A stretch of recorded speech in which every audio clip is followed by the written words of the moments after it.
안녕하세요. 저는 오진숙이라고 합니다. 정말 어처구니 없던 제 이야기 좀 들어주세요. 제 인생에서 가장 완벽하다고 믿었던 그날의 풍경을 저는 아직도 생생하게 기억합니다. 파인다이닝 레스토랑의 은은한 조명, 제 아들 지혁이의 행복한 웃음소리, 그리고 맞은편에 앉은 며느리 진아의 화사한 미소까지. 모든 것이 그림처럼 평화롭고 아름다웠죠. 저는 그 그림이 곧 산산조각날 조각품이라는 것을 미처 알지 못했습니다. 지혁아, 진아야. 결혼 5주년 진심으로 축하한다. 제 말에 아들 내외는 기다렸다는 듯 환하게 웃으며 고개를 숙였습니다. 저는 제 앞에 놓인 와인잔을 들어올리며 말을 이었어요. 너희 둘이 결혼해서 알콩달콩 사는 모습을 보는 게 내 가장 큰 기쁨이란다. 그래서 너희의 앞날을 응원하는 마음으로 작은 선물을 하나 준비했어. 제법 무게가 나가는 서류 봉투를 테이블 위로 밀자 지혁이의 눈이 동그래졌습니다. 그 녀석은 어릴 때부터 감정을 숨기는 법이 없었죠. 궁금함과 기대감이 얼굴에 고스란히 드러나는 모습이 참 순박해서 좋으면서도 한편으로는 저렇게 세상 물정 몰라서 어쩌나 걱정이 되기도 했습니다. 어머니, 이게 뭐예요? 이렇게 두툼한 걸 보니 왠지 긴장되는데요. 지혁이가 농담을 던지며 봉투를 집어들었습니다. 옆에서 진아는 우아한 미소를 띤 채 아무 말 없이 남편의 행동을 지켜보고 있었죠.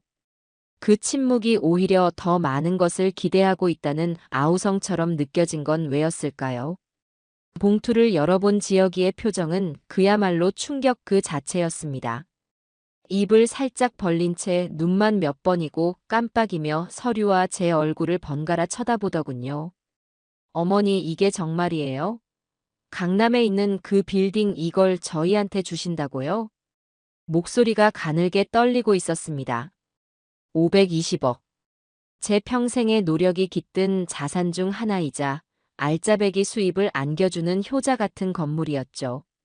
그걸 하나뿐인 아들 내외에게 증여하기로 마음먹었을 때 주변에서는 모두 저를 말렸습니다.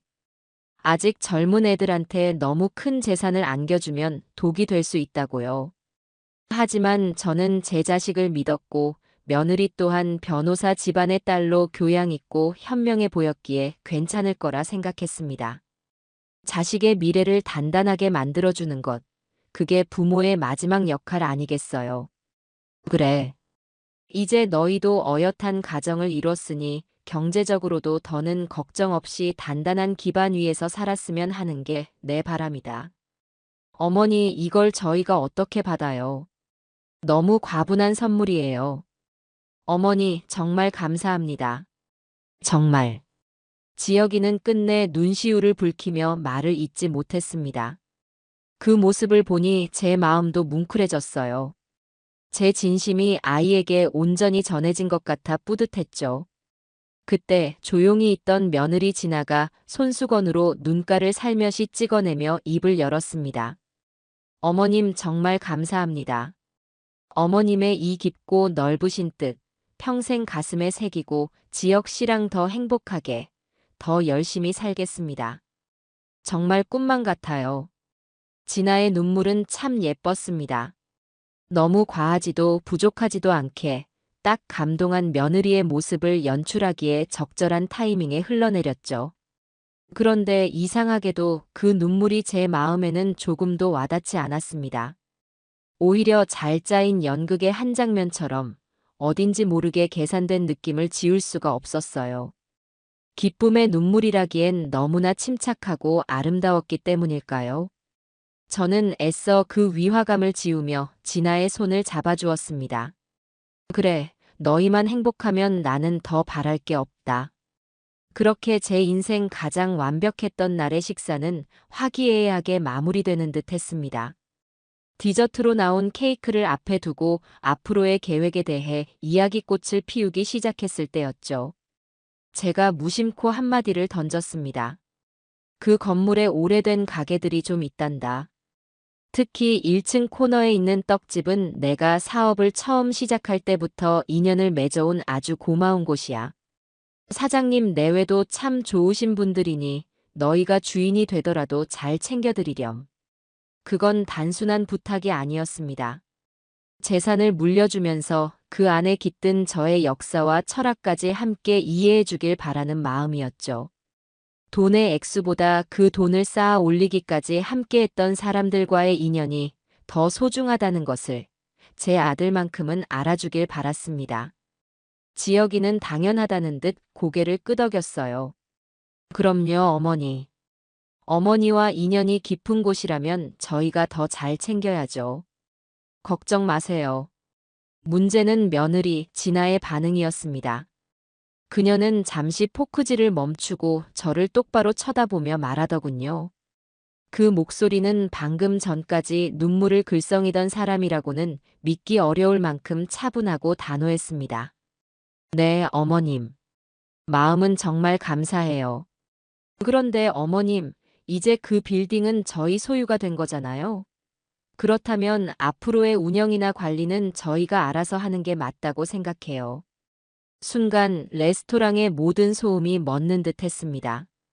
지혁이가 당황한 얼굴로 진아를 쳐다봤지만 그녀는 아랑곳하지 않고 말을 이었습니다. 요즘 강남 상권 트렌드에 맞게 대대적인 리모델링도 필요하고요. 좀 더 수익성 높은 유명 브랜드들을 입점시킬 계획도 세워야 해요. 어머님이 말씀하신 그 떡집처럼 낡은 상가들은 글쎄요. 시대의 흐름에 맞게 정리하는 게 건물의 가치를 높이는 길 아닐까요? 어머님은 이제 이런 골치 아픈 일은 신경 쓰지 마시고 저희가 드리는 용돈 받으시면서 편히 쉬시는 게 좋겠어요. 저는 순간 제 귀를 의심했습니다. 방금 전 520억짜리 건물을 아무런 대가 없이 받은 사람의 입에서 나올 수 있는 말이라고는 도저히 믿기지 않았죠. 이제 저희 것이라는 말과 낡은 상가들은 정리하는 게 맞다는 말, 그리고 편히 쉬시라는 마지막 말까지. 모든 단어들이 비수처럼 날아와 제 가슴에 박혔습니다. 그 말은 감사 인사가 아니라 이제 어머니의 시대는 끝났으니 더는 간섭하지 말라는 선전포고나 다름없었습니다. 지혁이가 급히 상황을 수습하려 나섰습니다. 아니야, 진아야. 어머니 말씀은 그런 뜻이. 엄마, 진아가 사업적인 관점에서 말하다 보니 좀 딱딱하게 들렸을 거예요. 나쁜 뜻은 아니에요. 하지만 진아의 표정은 조금도 변함이 없었습니다. 오히려 나는 틀린 말 한 것 없다는 듯 당당해 보였죠. 저는 더 이상 아무 말도 하지 않았습니다. 이 자리에서 언성을 높여봤자 제 얼굴에 침 뱉기일 뿐이라는 걸 잘 알았기 때문이에요. 저는 그저 힘없이 웃으며 고개를 끄덕였습니다. 그래, 니들 생각이 그렇다면 알아서 하렴. 그날 집으로 돌아오는 내내 저는 깊은 생각에 잠겼습니다. 제가 너무 섣부른 결정을 한 것은 아닐까? 자식의 미래를 위한다는 명목으로 아직 검증되지 않은 아이들에게 너무 큰 힘을 쥐어준 것은 아닐까? 하지만 이미 증여 서류에 도장을 찍은 후였고 되돌리기엔 너무 늦었다고 생각했죠. 그저 며느리가 젊은 마음에 의욕이 앞서 실언을 한 것이라고 그렇게 믿고 싶었습니다. 하지만 그 믿음이 얼마나 어리석고 순진한 것이었는지는 며칠이 채 지나지 않아 곧바로 증명되었죠. 며칠 뒤 저는 빌딩 1층의 떡집 사장님에게서 거의 울먹임에 가까운 전화를 받게 되었습니다. 사모님, 죄송합니다. 제가 주말 아침부터 이런 일로 전화를 드릴 줄은 정말 몰랐는데 흐흑. 수화기 너머로 들려오는 사장님의 목소리는 다급하고 절박했습니다. 저는 직감적으로 무슨 일이 터졌음을 알 수 있었어요.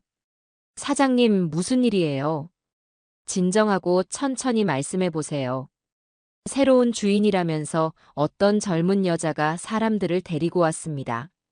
그러더니 가게를 보자마자 다짜고짜 당장 비워달라고 소리를 치는 겁니다.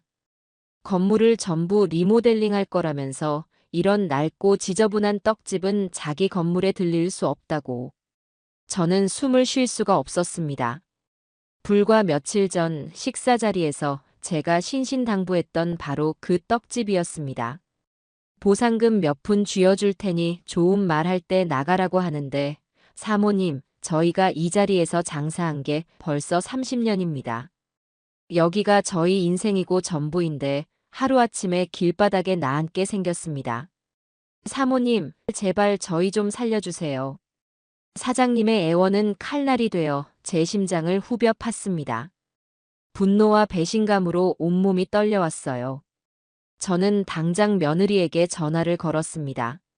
신호음이 몇 번 울리고 나서야 그녀는 아주 한가롭고 나른한 목소리로 전화를 받더군요. 여보세요? 어머님 웬일이세요? 진아야, 너 지금 어디니? 그리고 떡집 사장님께 무슨 짓을 한 거니? 제 목소리는 저도 모르게 차갑게 가라앉아 있었습니다.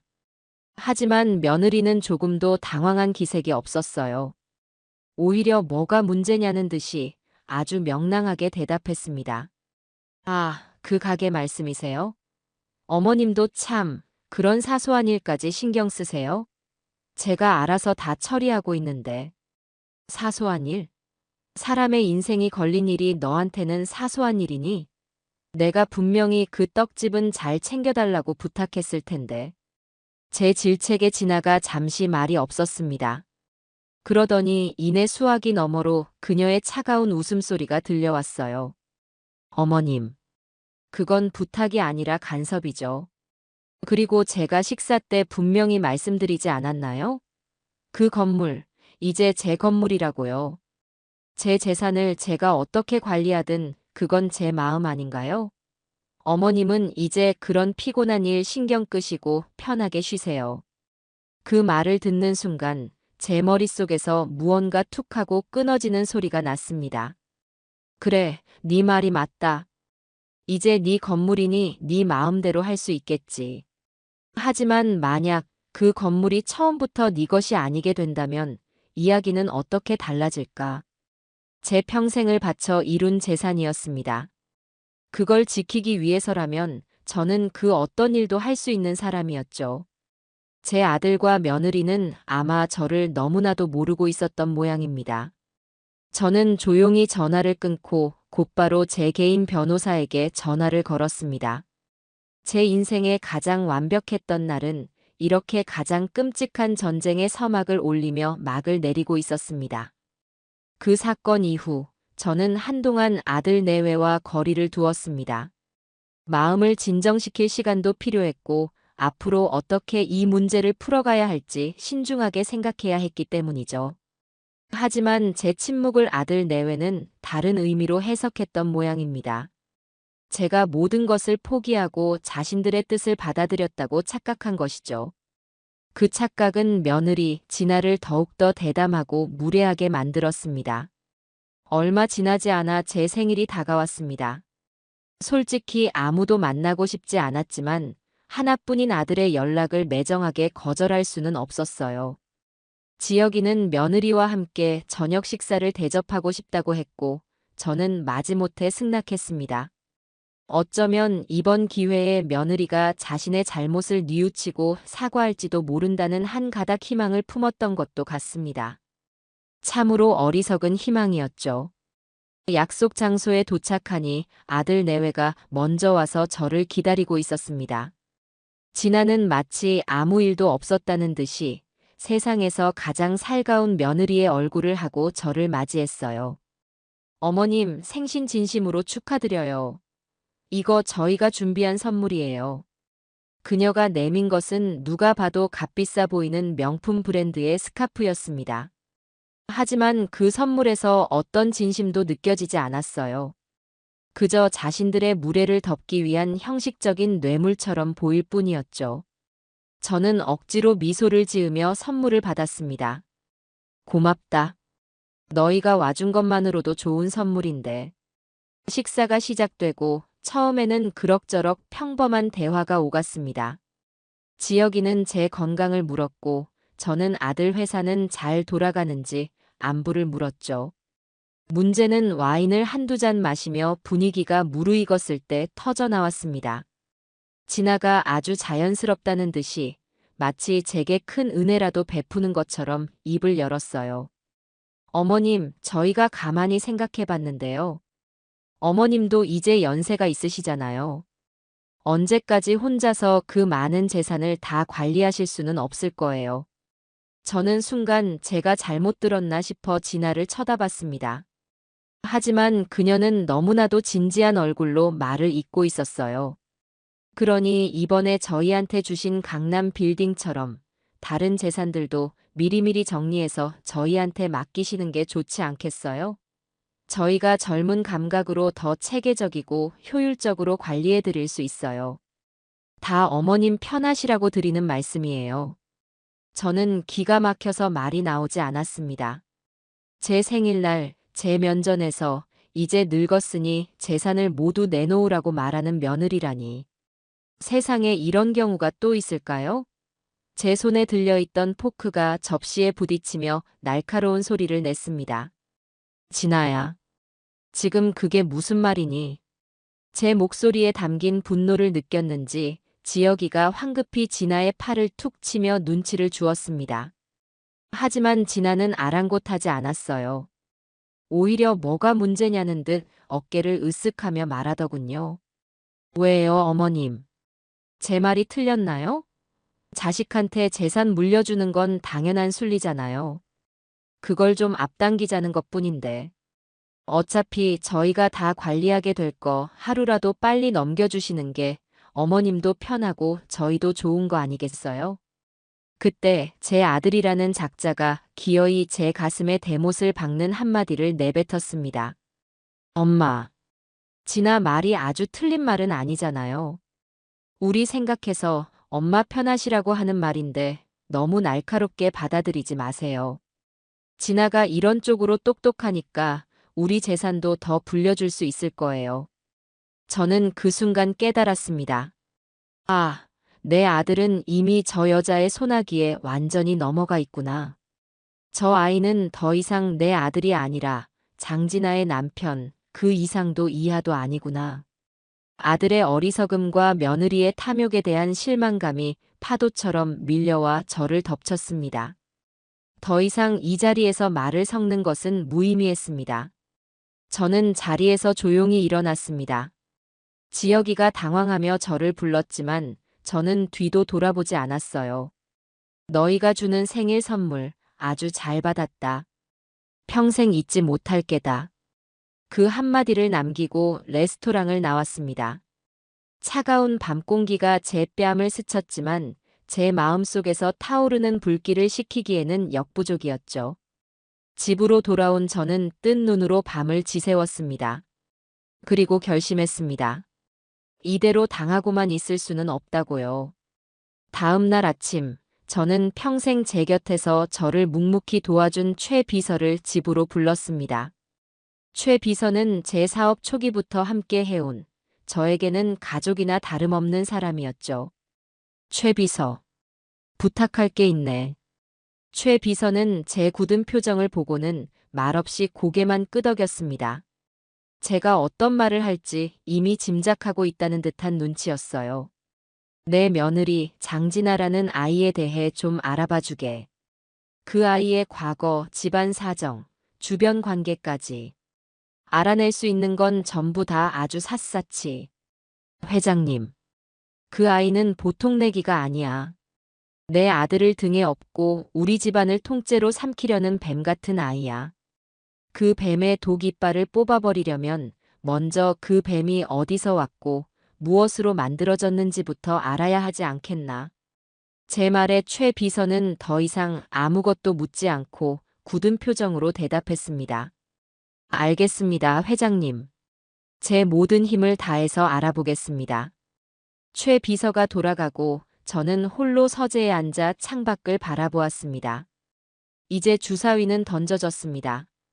이것은 단순한 고부 갈등이 아니었어요. 제 평생을 걸고 지켜온 모든 것을 빼앗으려는 자와 그것을 지키려는 자의 싸움이었죠.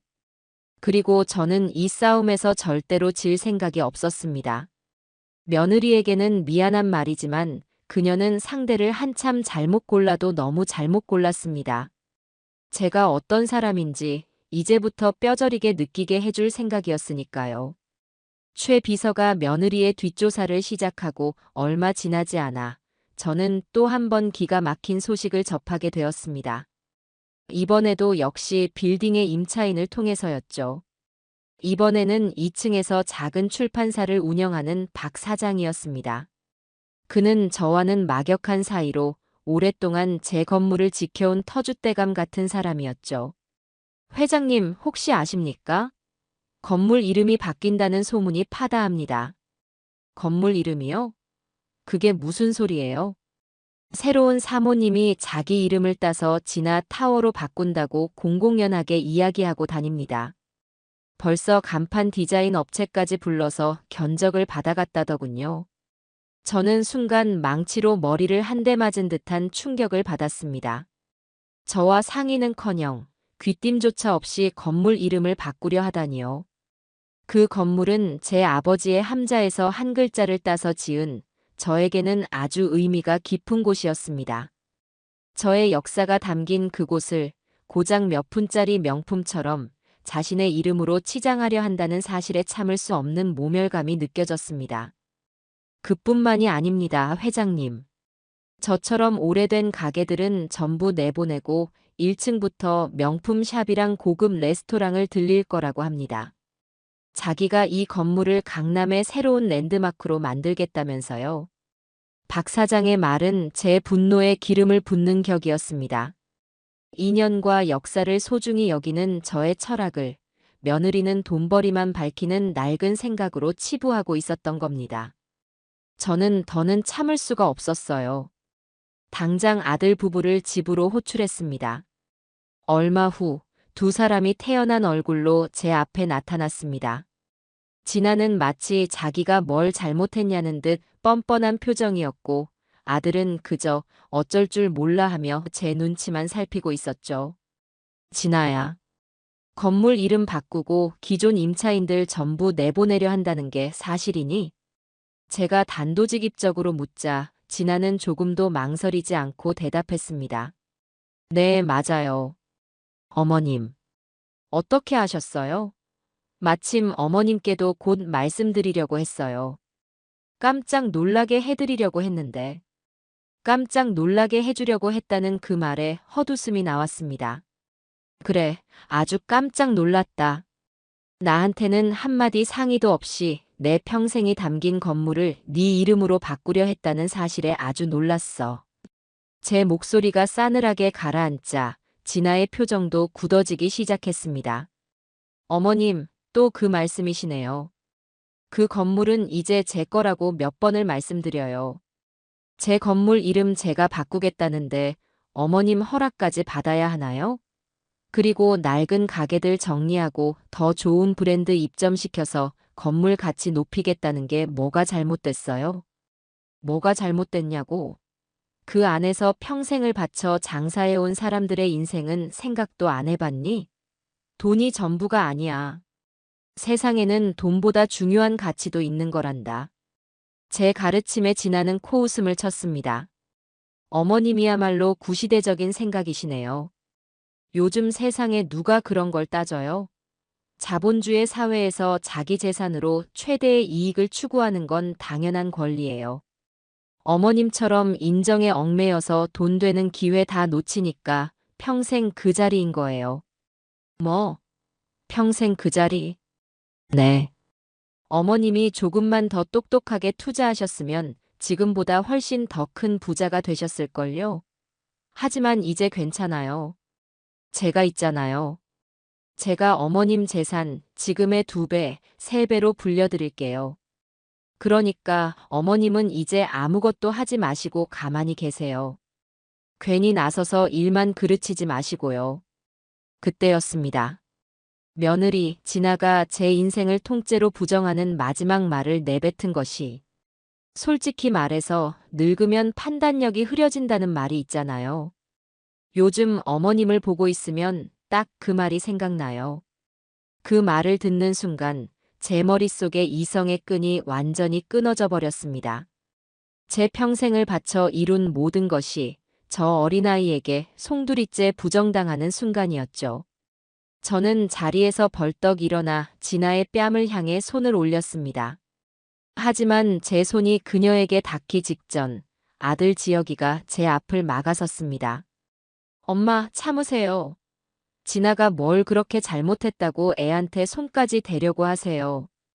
아들의 그 말이 진아의 그 어떤 막말보다 더 제 가슴을 후벼 팠습니다. 아, 나는 이제 이 집에서 완벽하게 혼자구나. 내 편은 아무도 없구나. 깊은 절망감이 저를 덮쳤습니다. 하지만 그 절망은 이내 차가운 분노로 바뀌었습니다. 그래, 이렇게 된 이상 더 이상 미련을 가질 필요도 인정을 베풀 필요도 없겠구나. 저는 올렸던 손을 천천히 내렸습니다. 그리고 제 평생 가장 차갑고 단호한 목소리로 아들 부부에게 선언했습니다. 그래, 네 말이 맞다. 내가 늙어서 판단력이 흐려졌지. 내 아들과 며느리라는 것들을 제대로 알아보지 못하고 내 평생이 담긴 재산을 덥석 넘겨줬으니 내가 아주 큰 실수를 했구나. 제 분위기가 심상치 않음을 느꼈는지 지혁이와 진아의 얼굴에 당혹감이 스쳐 지나갔습니다. 저는 그들을 똑바로 쳐다보며 말을 이었습니다. 내가 준 것이니 다시 되찾아와야겠다. 그게 내가 지금 할 수 있는 가장 올바른 판단인 것 같구나. 네. 엄마, 그게 무슨 말씀이세요? 변호사에게 연락하마. 너희에게 증여했던 520억짜리 빌딩 다시 내놓으라고. 법으로 되찾아올 생각이야. 그러니 그런 줄 알 거라.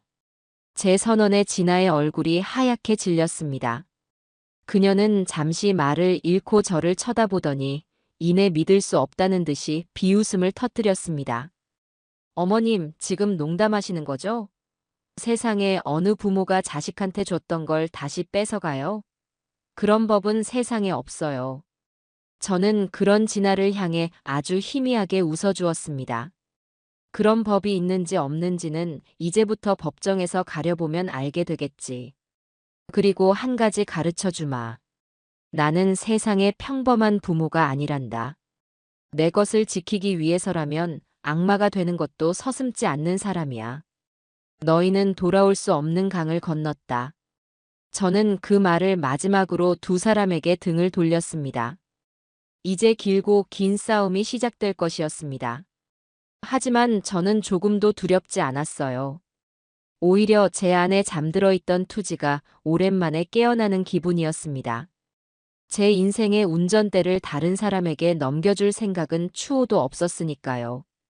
제 폭탄 선언 이후 아들 부부는 한동안 충격에서 벗어나지 못한 듯 했습니다. 아마도 제가 정말로 소송까지 감행하리라고는 꿈에도 생각하지 못했겠죠.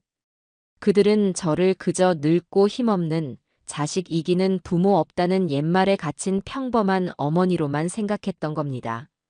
하지만 그들의 그 오만한 착각은 법원에서 날아온 소장을 받는 순간 무참히 깨지고 말았습니다. 저는 국내 최고의 로펌을 찾아갔습니다. 제 이야기를 들은 변호사는 처음에는 난색을 보였어요. 이미 증여가 완료된 재산을 되찾는 것은 법적으로 매우 어려운 일이라고요. 특히 부양 의무 불이행이나 증여자에게 해를 가한 경우 같은 명백한 조건이 충족되어야 하는데 단순히 며느리가 막말을 좀 했다는 것만으로는 승소하기 어렵다는 의견이었습니다. 회장님, 단순히 괘씸하다는 감정만으로는 힘든 싸움이 될 겁니다. 법은 감정이 아니라 증거로 말하니까요. 며느님이 회장님께 폭언을 했다는 것을 입증할 객관적인 증거가 있으십니까? 변호사의 말은 현실적이었습니다.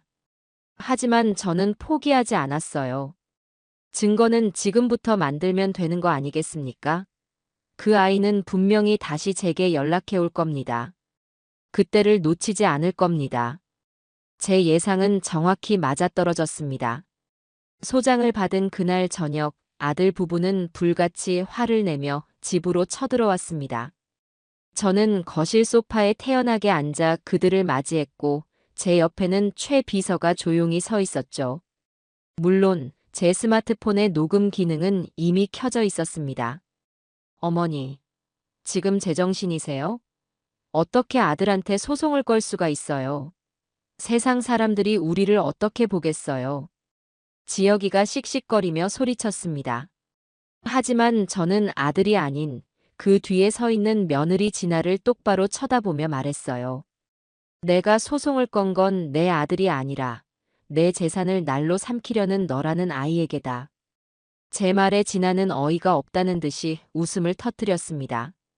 어머님, 정말 실망스럽네요. 이렇게까지 치사하게 나오실 줄은 몰랐어요. 하지만 소용없어요. 이미 법적으로 제 명의로 넘어온 재산이에요. 할머니가 아무리 발버둥 쳐도 그 건물은 이제 제 거라고요. 그렇게 자신만만하다니 다행이구나. 그럼 법정에서 보자꾸나. 판사 앞에서도 그렇게 당당하게 말할 수 있을지 궁금하구나. 네, 얼마든지요. 그리고 이 소송, 저희도 가만히 있지 않을 거예요. 언론에 전부 알릴 겁니다. 비정한 시어머니가 하나뿐인 아들에게 증여한 재산을 다시 빼앗으려고 패륜적인 소송을 걸었다고요. 세상 여론이 누구 편을 들어줄 것 같으세요? 바로 그거였습니다. 제가 기다리던 말이었죠. 며느리는 자신의 무덤을 스스로 파고 있었습니다. 저는 아주 만족스러운 미소를 지으며 말했습니다. 그래, 좋은 생각이구나. 어디 마음껏 떠들어 보렴. 높이 올라갈수록 떨어질 때 더 아픈 법이란다. 제 여유로운 태도에 진아는 더욱더 분노했습니다. 온갖 막말과 저주를 퍼붓더군요. 저는 그 모든 말을 조용히 제 핸드폰에 담았습니다. 아들 부부가 폭풍처럼 집을 휩쓸고 나간 뒤 저는 최 비서에게 말했습니다. 최 비서, 아까 그 녹음 파일 변호사에게 바로 보내주게. 그리고 우리가 준비한 것도 이제 슬슬 세상에 내놓을 때가 된 것 같군. 며칠 뒤 며느리는 정말로 한 연예정보 프로그램과 인터뷰를 했습니다.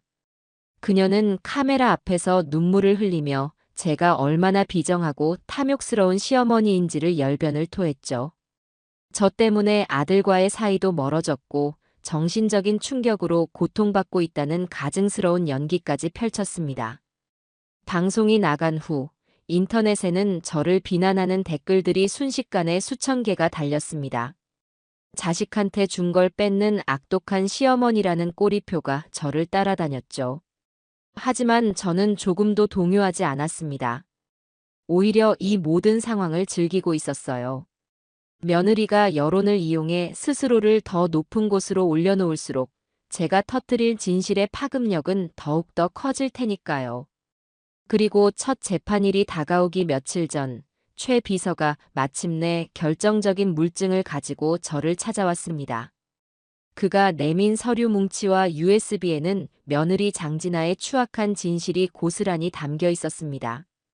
회장님, 예상대로였습니다. 장진아의 집안은 겉보기와 달리 심각한 재정난에 시달리고 있었습니다. 그녀의 아버지가 운영하던 회사가 몇 년 전 부도가 났고 그 빚을 감당하지 못해 사채까지 끌어다 쓴 정황이 포착되었습니다. 최 비서의 보고는 충격적이었습니다. 변호사 집안이라는 것도 전부 거짓이었던 거죠. 장진아는 처음부터 계획적으로 아드님에게 접근했습니다. 저희 회사와 회장님의 재산 규모를 미리 파악하고 자신의 집안 빚을 청산하기 위해 의도적으로 결혼을 추진한 겁니다. 그 증거는 확실한가? 네, 회장님. 여기 USB에 장진아가 사채업자들과 통화한 녹취 파일이 전부 들어 있습니다. 시어머니 재산만 손에 넣으면 지금 빚의 10배라도 갚아주겠다고 큰소리치는 내용입니다. 심지어 이번에 증여받은 빌딩을 담보로 추가 대출을 받으려 했던 정황까지 있습니다. 저는 USB를 손에 꽉 쥐었습니다. 온몸에 소름이 돋는 기분이었어요. 단순히 철없고 무례한 며느리인 줄로만 알았는데 그녀는 처음부터 거대한 사기극을 계획하고 우리 가족에게 접근한 사기꾼이었습니다. 또한 회장님의 다른 재산 목록을 파악하기 위해 회장님 주변 사람들을 매수하려 한 정황도 발견했습니다. 이제 모든 퍼즐 조각이 맞춰졌습니다. 그녀가 왜 그렇게 집요하게 제 다른 재산을 탐냈는지, 왜 그렇게 조급하게 건물을 자신의 것으로 만들려 했는지. 모든 것이 돈 때문이었던 겁니다. 잘했네, 최 비서. 정말 수고 많았어. 이제 이 무기를 어떻게 사용해야 가장 효과적일지 고민해봐야겠군. 저는 차가운 미소를 지었습니다. 며느리는 저를 상대로 여론전을 펼쳤지만 저는 그녀의 인생을 송두리째 무너뜨릴 수 있는 진실의 칼을 손에 쥐게 된 것이었죠. 이제 곧 법정의 문이 열릴 것이고 세상 사람들은 알게 될 겁니다. 진짜 악마는 과연 누구였는지를 말이에요. 첫 재판이 열리던 날, 법원은 이른 아침부터 기자들과 구경꾼들로 북새통을 이루었습니다. 세간의 관심이 얼마나 뜨거운지를 실감할 수 있었죠. 저는 최 비서의 부축을 받으며 조금의 흔들림도 없는 표정으로 법원 복도를 걸었습니다. 저를 향해 터지는 수많은 카메라 플래시 세례가 마치 전쟁터의 포화처럼 느껴졌지만 저는 조금도 위축되지 않았어요. 오히려 제 안의 투지가 더욱더 선명하게 타오르는 기분이었습니다. 법정에 들어서자 먼저 와 있던 아들 부부의 모습이 보였습니다. 지혁이는 초조한 기색이 역력한 얼굴로 입술을 깨물고 있었고 며느리 진아는 약속이라도 한 듯이 창백한 얼굴에 수수한 옷차림을 하고 있었죠. 그녀의 연기는 법정 안에서도 계속되고 있었습니다. 가련하고 힘없는 피해자, 악독한 시어머니에게 모든 것을 빼앗길 위기에 처한 비련의 여주인공처럼 보이려는 노력이 참으로 가상하더군요. 그녀는 저와 눈이 마주치자 금방이라도 눈물을 터뜨릴 것처럼 슬픈 표정을 지어 보였습니다. 저는 그저 가벼운 조소로 답해 주었죠. 재판이 시작되고 양측 변호인들의 날카로운 공방이 오갔습니다. 진아의 변호사는 감정에 호소하는 전략을 들고 나왔습니다. 저를 자식의 행복보다는 자신의 재산을 더 중요하게 생각하는 냉혈한으로 묘사하고 며느리가 젊은 마음에 시어머니의 마음에 상처를 준 것은 사실이나 그것이 수백억 대의 재산을 빼앗을 만큼의 중죄는 아니라고 주장했죠. 많은 방청객들이 그의 말에 고개를 끄덕이는 분위기였습니다. 드디어 우리 측 차례가 되었고 제 변호사는 차분한 목소리로 준비해온 증거를 제출했습니다. 재판장님, 지금부터 피고 장진아 씨가 원고 강인자 회장님께 어떤 언행을 일삼았는지 그 실체를 명백히 보여주는 증거를 공개하겠습니다. 변호사의 말이 끝나자마자 법정 안에는 정적이 흘렀습니다. 그리고 스피커를 통해 제 생일날 저를 모욕하고 제 집으로 쳐들어와 온갖 막말을 퍼부었던 진아의 목소리가 생생하게 울려 퍼지기 시작했습니다. 어머님이야말로 구시대적인 생각이시네요. 요즘 세상에 누가 그런 걸 따져요? 늙으면 판단력이 흐려진다는 말이 있잖아요. 요즘 어머님을 보고 있으면 딱 그 말이 생각나요. 할머니가 아무리 발버둥 쳐도 그 건물은 이제 제 거라고요. 비정한 시어머니가 재산을 빼앗으려고 패륜적인 소송을 걸었다고 언론에 전부 알릴 겁니다. 자신의 목소리가 법정 가득히 울려 퍼지는 동안 진아의 얼굴은 하얗게 질리다 못해 새파랗게 변해갔습니다. 방청석에서는 경악의 탄성이 터져나왔고 기자들은 미친 듯이 무언가를 받아 적기 시작했죠. 점잖은 척 앉아있던 재판장의 미간에도 희미한 주름이 잡혔습니다. 녹음 파일 재생이 끝나자 제 변호사가 나지막하지만 힘있는 목소리로 말했습니다. 재판장님, 이것이 피고가 주장하는 젊은 마음에 저지른 작은 실수의 실체입니다. 이것은 단순한 말실수가 아니라 증여자에 대한 심각한 모욕이자 배은 행위입니다. 국민법 제556조 제1항 제2호는 수증자가 증여자에 대하여 범죄 행위를 한 때 증여자는 그 증여를 해제할 수 있다고 명시하고 있습니다. 피고의 언행은 형법상 모욕죄에 해당할 수 있는 명백한 범죄 행위이며 따라서 원고에게는 증여를 해제할 정당한 권리가 있습니다. 진아는 자리에서 벌떡 일어나 소리쳤습니다. 거짓말이에요. 저건 다 조작된 거예요. 시어머니가 저를 함정에 빠뜨리려고. 하지만 그녀의 발악은 재판장의 엄한 제지로 곧바로 막혔습니다. 그날의 재판은 그렇게 끝이 났죠. 법정을 나서자 아까와는 전혀 다른 분위기의 기자들이 제게 몰려들었습니다. 그들의 질문에는 더 이상 저를 향한 비난이 아닌 사건의 진실에 대한 날카로운 호기심이 담겨 있었어요. 하지만 저는 아무 대답도 하지 않았습니다. 이제 막 1라운드가 끝났을 뿐이니까요. 진짜 결정적인 한 방은 아직 제 손에 남아 있었습니다. 첫 재판 이후 여론은 급격하게 반전되었습니다. 며느리의 인터뷰를 동정적으로 보도했던 언론들은 언제 그랬냐는 듯 녹취록의 내용을 자극적으로 편집해 내보내기 시작했죠. 두 얼굴의 며느리, 충격 막말 녹취록 공개 같은 제목의 기사들이 인터넷을 도배했습니다. 하지만 진아는 포기하지 않았어요. 그녀는 이번에는 다른 방법을 들고 나왔습니다. 바로 제 아들 지혁이를 전면에 내세운 것이죠. 며칠 뒤 한 인터넷 매체에 지혁이의 단독 인터뷰가 실렸습니다. 인터뷰에서 지혁이는 아내를 감싸며 모든 것이 오해라고 주장했습니다.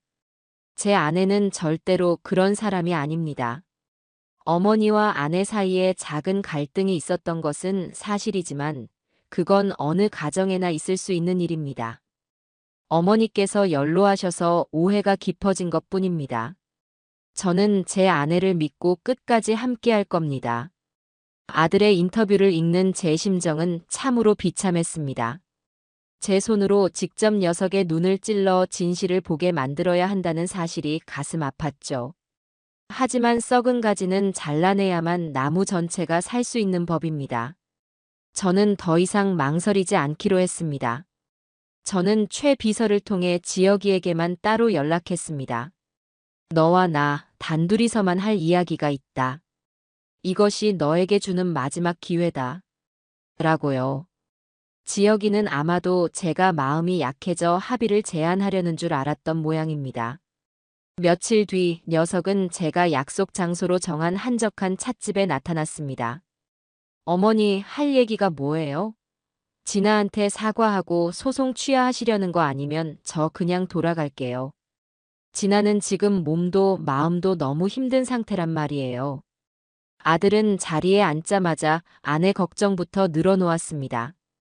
저는 아무 말 없이 최 비서가 준비해온 서류 뭉치와 노트북을 녀석의 앞에 놓아주었어요. 이게 뭐예요? 네가 그토록 믿고 사랑하는 아내, 장진아라는 여자의 진짜 얼굴이다. 그러니 똑바로 보거라. 지혁이는 의심스러운 눈초리로 서류를 집어들었습니다. 서류에는 진아의 집안이 파산 직전이라는 사실, 그녀의 아버지가 변호사가 아니라 사기 전과가 있는 실업자라는 사실, 그리고 그들이 수십억의 사채 빚에 쫓기고 있다는 내용이 상세히 적혀 있었습니다. 거짓말, 이거 다 거짓말이죠? 어머니가 사람 시켜서 조작한 거죠? 장인어른은 명망 있는 변호사세요. 녀석은 현실을 부정하며 소리쳤습니다. 저는 그런 아들을 물끄러미 바라보며 노트북의 재생 버튼을 눌렀습니다. 노트북 스피커에서는 낯선 남자와 대화하는 진아의 목소리가 흘러나왔습니다. 그러니까 걱정 마시고 조금만 더 기다려주세요, 김 사장님. 제가 시어머니 재산 목록 거의 다 파악했으니까. 이번에 받은 강남 빌딩 그거 말고도 성북동에 있는 저택이랑 제주도의 땅도 꽤 돼요. 그것들만 처분하면 사장님 빚 갚고도 남아요. 낯선 남자의 목소리가 이어졌습니다. 장진아 씨, 말만 번지르르하게 하고 시간 끄는 거 아니오? 우리도 더는 못 기다려주는데. 당신 아버지 빚이 얼만 줄이나 알아? 알아요. 아니까 지금 이렇게 하고 있잖아요. 그 늙은이 구슬리기만 하면 재산 넘겨주는 건 시간 문제예요. 아들인 남편은 이미 내 손바닥 안에 있고요. 그러니까 며칠만 더 시간을 주세요. 녹음 파일 재생이 끝나자 찻집 안에는 무거운 침묵만이 감돌았습니다. 지혁이의 얼굴은 하얗게 질려 있었습니다. 자신이 듣고 있는 것을 믿을 수 없다는 듯 녀석의 동공은 심하게 흔들리고 있었죠. 이게 뭐야? 네 아내가 너 몰래 사채업자들과 나눈 대화 내용이다. 네가 사랑하는 아내는 처음부터 내 돈을 보고 너에게 접근한 거다. 너와의 결혼은 그저 내 재산을 빼돌리기 위한 수단이었을 뿐이야. 제 말이 끝나기가 무섭게 지혁이는 괴로운 듯 머리를 감싸 쥐었습니다. 아니야, 아닐 거야. 진아가 나한테 이럴 리가 없어. 아직도 못 믿겠다면 이것도 보거라. 저는 마지막 증거를 녀석의 눈앞에 내밀었습니다. 그것은 진아가 제 인감 도장을 위조해서 성북동 저택의 등기부등본을 떼어보려다 실패한 흔적이 담긴 서류였습니다. 명백한 사문서 위조 시도였죠. 단순한 부부싸움이나 고부 갈등이 아닌 완벽한 범죄의 증거였습니다. 그 서류를 본 순간 지혁이의 마지막 방어벽이 완전히 무너져 내렸습니다. 그 녀석의 눈에서 후두둑 눈물이 떨어지기 시작했습니다. 그 눈물은 슬픔이 아닌 자신의 어리석음에 대한 처절한 자책과 배신감에 대한 절망이었습니다. 제가 바보였어요, 어머니. 제가 쓰레기였어요. 그 녀석은 어린아이처럼 엉엉 울기 시작했습니다. 어떻게 제가 엄마한테 진아의 그 가증스러운 거짓말만 믿고 제가 무슨 짓을 한 거죠? 어머니, 제가 정말 죽을 죄를 지었습니다. 아들의 오열을 지켜보는 제 마음도 편치만은 않았습니다. 하지만 이 아픔은 제 아들이 성장하기 위해 반드시 겪어야 할 통과 의례였습니다. 사랑과 현실을 구분하지 못하고 진실과 거짓을 꿰뚫어 보지 못한 대가였죠. 한참을 울던 지혁이가 갑자기 자리에서 일어나 제 앞에 무릎을 꿇었습니다. 어머니, 잘못했습니다. 이 어리석은 아들을 제발 용서해 주세요. 제가 법정에서 모든 진실을 증언하겠습니다. 제가 직접 그 여자의 가면을 벗겨내겠습니다. 그러니 제발 저를 한 번만 용서해 주세요. 저는 무릎 꿇은 아들을 차가운 눈으로 내려다보았습니다. 그리고 한참 만에 입을 열었죠. 일어나거라, 아들아. 이제라도 진실을 마주했으니 아주 늦지는 않았다. 하지만 용서는 말로 구하는 것이 아니다. 네가 앞으로 어떻게 행동하고 어떻게 네 잘못을 책임지는지를 보고 판단할 것이다. 네 인생은 네가 책임져야 하는 것이야. 저는 그 말을 남기고 찻집을 나왔습니다. 이제 남은 것은 무너진 성의 잔해를 치우는 일뿐이었습니다. 전세는 완벽하게 역전되었고 저의 반격은 이제부터가 진짜 시작이었습니다. 두 번째 재판일이 되었습니다. 법정의 분위기는 첫 재판 때와는 사뭇 달랐죠. 방청석을 가득 메운 사람들의 눈에는 더 이상 가십거리를 찾는 호기심이 아닌 사건의 진실이 어떻게 밝혀질지에 대한 진지한 기대감이 서려 있었습니다. 며느리 진아는 여전히 창백한 얼굴로 피고인석에 앉아 있었지만 그녀의 눈빛에서는 초조함과 불안감을 감추지 못하는 기색이 역력했어요. 그리고 제 옆 증인석에는 며칠 전과는 완전히 다른 사람이 된 제 아들, 지혁이가 앉아 있었습니다. 굳게 담은 입술과 단호한 눈빛. 그 녀석은 더 이상 아내의 거짓말에 휘둘리던 어리석은 남편이 아니었습니다. 자신의 잘못을 바로잡기 위해 모든 것을 걸기로 결심한 한 남자의 얼굴을 하고 있었죠. 재판이 시작되고 제 변호사의 요청에 따라 지혁이가 증인으로 나섰습니다. 진아의 변호사가 먼저 그를 신문하기 시작했어요. 증인은 아내인 장진아 씨를 사랑하십니까? 사랑했었습니다. 지혁이의 단호한 대답에 법정안이 순간 술렁였습니다. 사랑한다가 아닌 사랑했었다는 과거형 대답이었으니까요. 진아의 얼굴이 눈에 띄게 굳어지는 것이 보였습니다. 그렇다면 증인은 지금 이 자리에 어머니의 강요에 의해 앉아 있는 것입니까? 어머니의 재산을 지키기 위해 사랑하는 아내에게 거짓 증언을 하려는 것입니까? 진아의 변호사는 지혁이를 아내를 배신한 페류나로 몰아가려는 듯 했습니다. 하지만 지혁이는 조금도 흔들리지 않고 변호사를 똑바로 쳐다보며 말했습니다. 아니요. 저는 제 어머니의 재산을 지키기 위해 이 자리에 온 것이 아닙니다. 저는 제 자신과 제 어리석음으로 인해 짓밟혔던 진실을 지키기 위해 이 자리에 섰습니다. 그리고 더 이상 저 같은 피해자가 나오지 않기를 바라는 마음으로 섰습니다. 그 말을 시작으로 지혁이는 지난 몇 년간 장진아가 자신과 저에게 어떤 거짓말을 해왔는지, 그녀가 얼마나 계획적으로 우리 가족에게 접근했는지를 담담하게 하지만 막힘없이 증언하기 시작했습니다. 그녀가 자신의 집안 배경을 어떻게 속였는지, 제 재산을 차지하기 위해 어떤 말들로 자신을 구슬렸는지, 그리고 마침내 제 인감 도장을 위조해 다른 재산까지 손에 넣으려 했다는 사실까지. 아들의 입에서 진실이 하나씩 터져 나올 때마다 진아의 얼굴은 점점 더 하얗게 질려갔습니다. 그녀는 계속해서 거짓말이야. 여보, 당신 지금 제정신이야? 라고 소리쳤지만 그 외침은 텅 빈 법정의 공기를 가르다 힘없이 사라질 뿐이었습니다. 결정타는 제 변호사가 재판부에 새로운 증거를 제출하면서 터져 나왔습니다. 바로 진아와 사채업자의 통화 녹취록과 그녀가 제 인감을 위조하려 했던 물증이었죠. 증거가 공개되는 순간 방청석에서는 거대한 탄식이 흘러나왔습니다. 상황은 이제 돌이킬 수 없었습니다.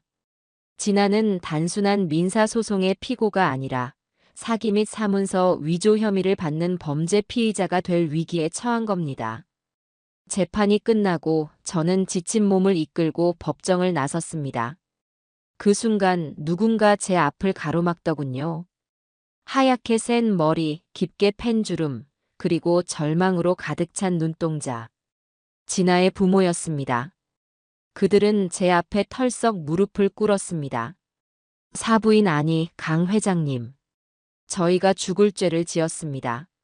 못난 딸 자식을 제대로 가르치지 못한 저희 죄입니다. 제발 저희 진아를 용서해 주십시오. 진아의 아버지가 땅바닥에 머리를 찌으며 애원했습니다. 그의 모습 어디에서도 제가 처음 보았던 명망 있는 법조인이라는 그 오만함은 찾아볼 수 없었어요. 그저 파산한 집안의 무능한 가장의 비참한 모습만이 남아있을 뿐이었죠. 한 번만 선처를 베풀어 주신다면 이 은혜는 평생 쉬지 않겠습니다. 진아, 저 아이가 잠시 돈에 눈이 멀어 잘못을 저지른 겁니다. 부디 자비를. 저는 무릎 꿇은 그들을 차갑게 내려다보았습니다. 제 마음속에서 동정심은 단 1초도 일어나지 않았습니다. 오히려 역겨움이 치밀어 올랐죠. 자비라 하셨습니까? 당신들 딸이 내 아들의 인생을 망치고 내 가정을 풍비박산 내려고 했을 때 당신들은 어디서 무엇을 했습니까? 당신 딸이 사채 빚을 갚기 위해 내 재산을 노리고 있다는 걸 알면서도 당신들은 침묵으로 동조하지 않았습니까? 제 날카로운 지적에 그들은 아무 말도 하지 못하고 고개만 숙였습니다. 당신들은 부모가 아니라 공범입니다. 지금 당신들이 흘리는 눈물은 딸의 잘못에 대한 참회의 눈물이 아니라 마지막 동아줄이었던 내 재산을 놓치게 된 것에 대한 아쉬움의 눈물일 뿐이요. 그러니 더 이상 내 앞에서 그 더러운 눈물 보이지 마시오. 저는 차갑게 돌아섰습니다. 그리고 한 가지 더. 당신들 딸이 지금 이 지경이 된 것은 모두 자식 교육을 잘못 시킨 당신들 탓입니다. 그러니 당신들 딸의 죗값은 당신들이 함께 치르도록 하세요. 이것이 내가 당신들에게 베푸는 마지막 자비입니다. 그 말을 끝으로 저는 더 이상 뒤돌아보지 않고 걸어 나갔습니다. 제 등 뒤로 그들의 절규가 들려오는 듯 했지만 제 발걸음을 멈추지는 못했습니다. 무너진 성에는 더 이상 미련을 둘 필요가 없었으니까요. 길고 길었던 전쟁이 드디어 끝을 향해 가고 있었습니다. 마지막 재판이 열리고 판결이 내려지기까지는 그리 오랜 시간이 걸리지 않았습니다. 모든 증거가 너무나도 명백했기 때문이죠. 판사는 장엄한 목소리로 판결문을 읽어내려갔습니다. 피고 장진아는 증여자인 원고 강인자에게 심각한 모욕과 배은행위를 저질렀으며 이는 증여 계약의 근간을 흔드는 중대한 사유에 해당한다.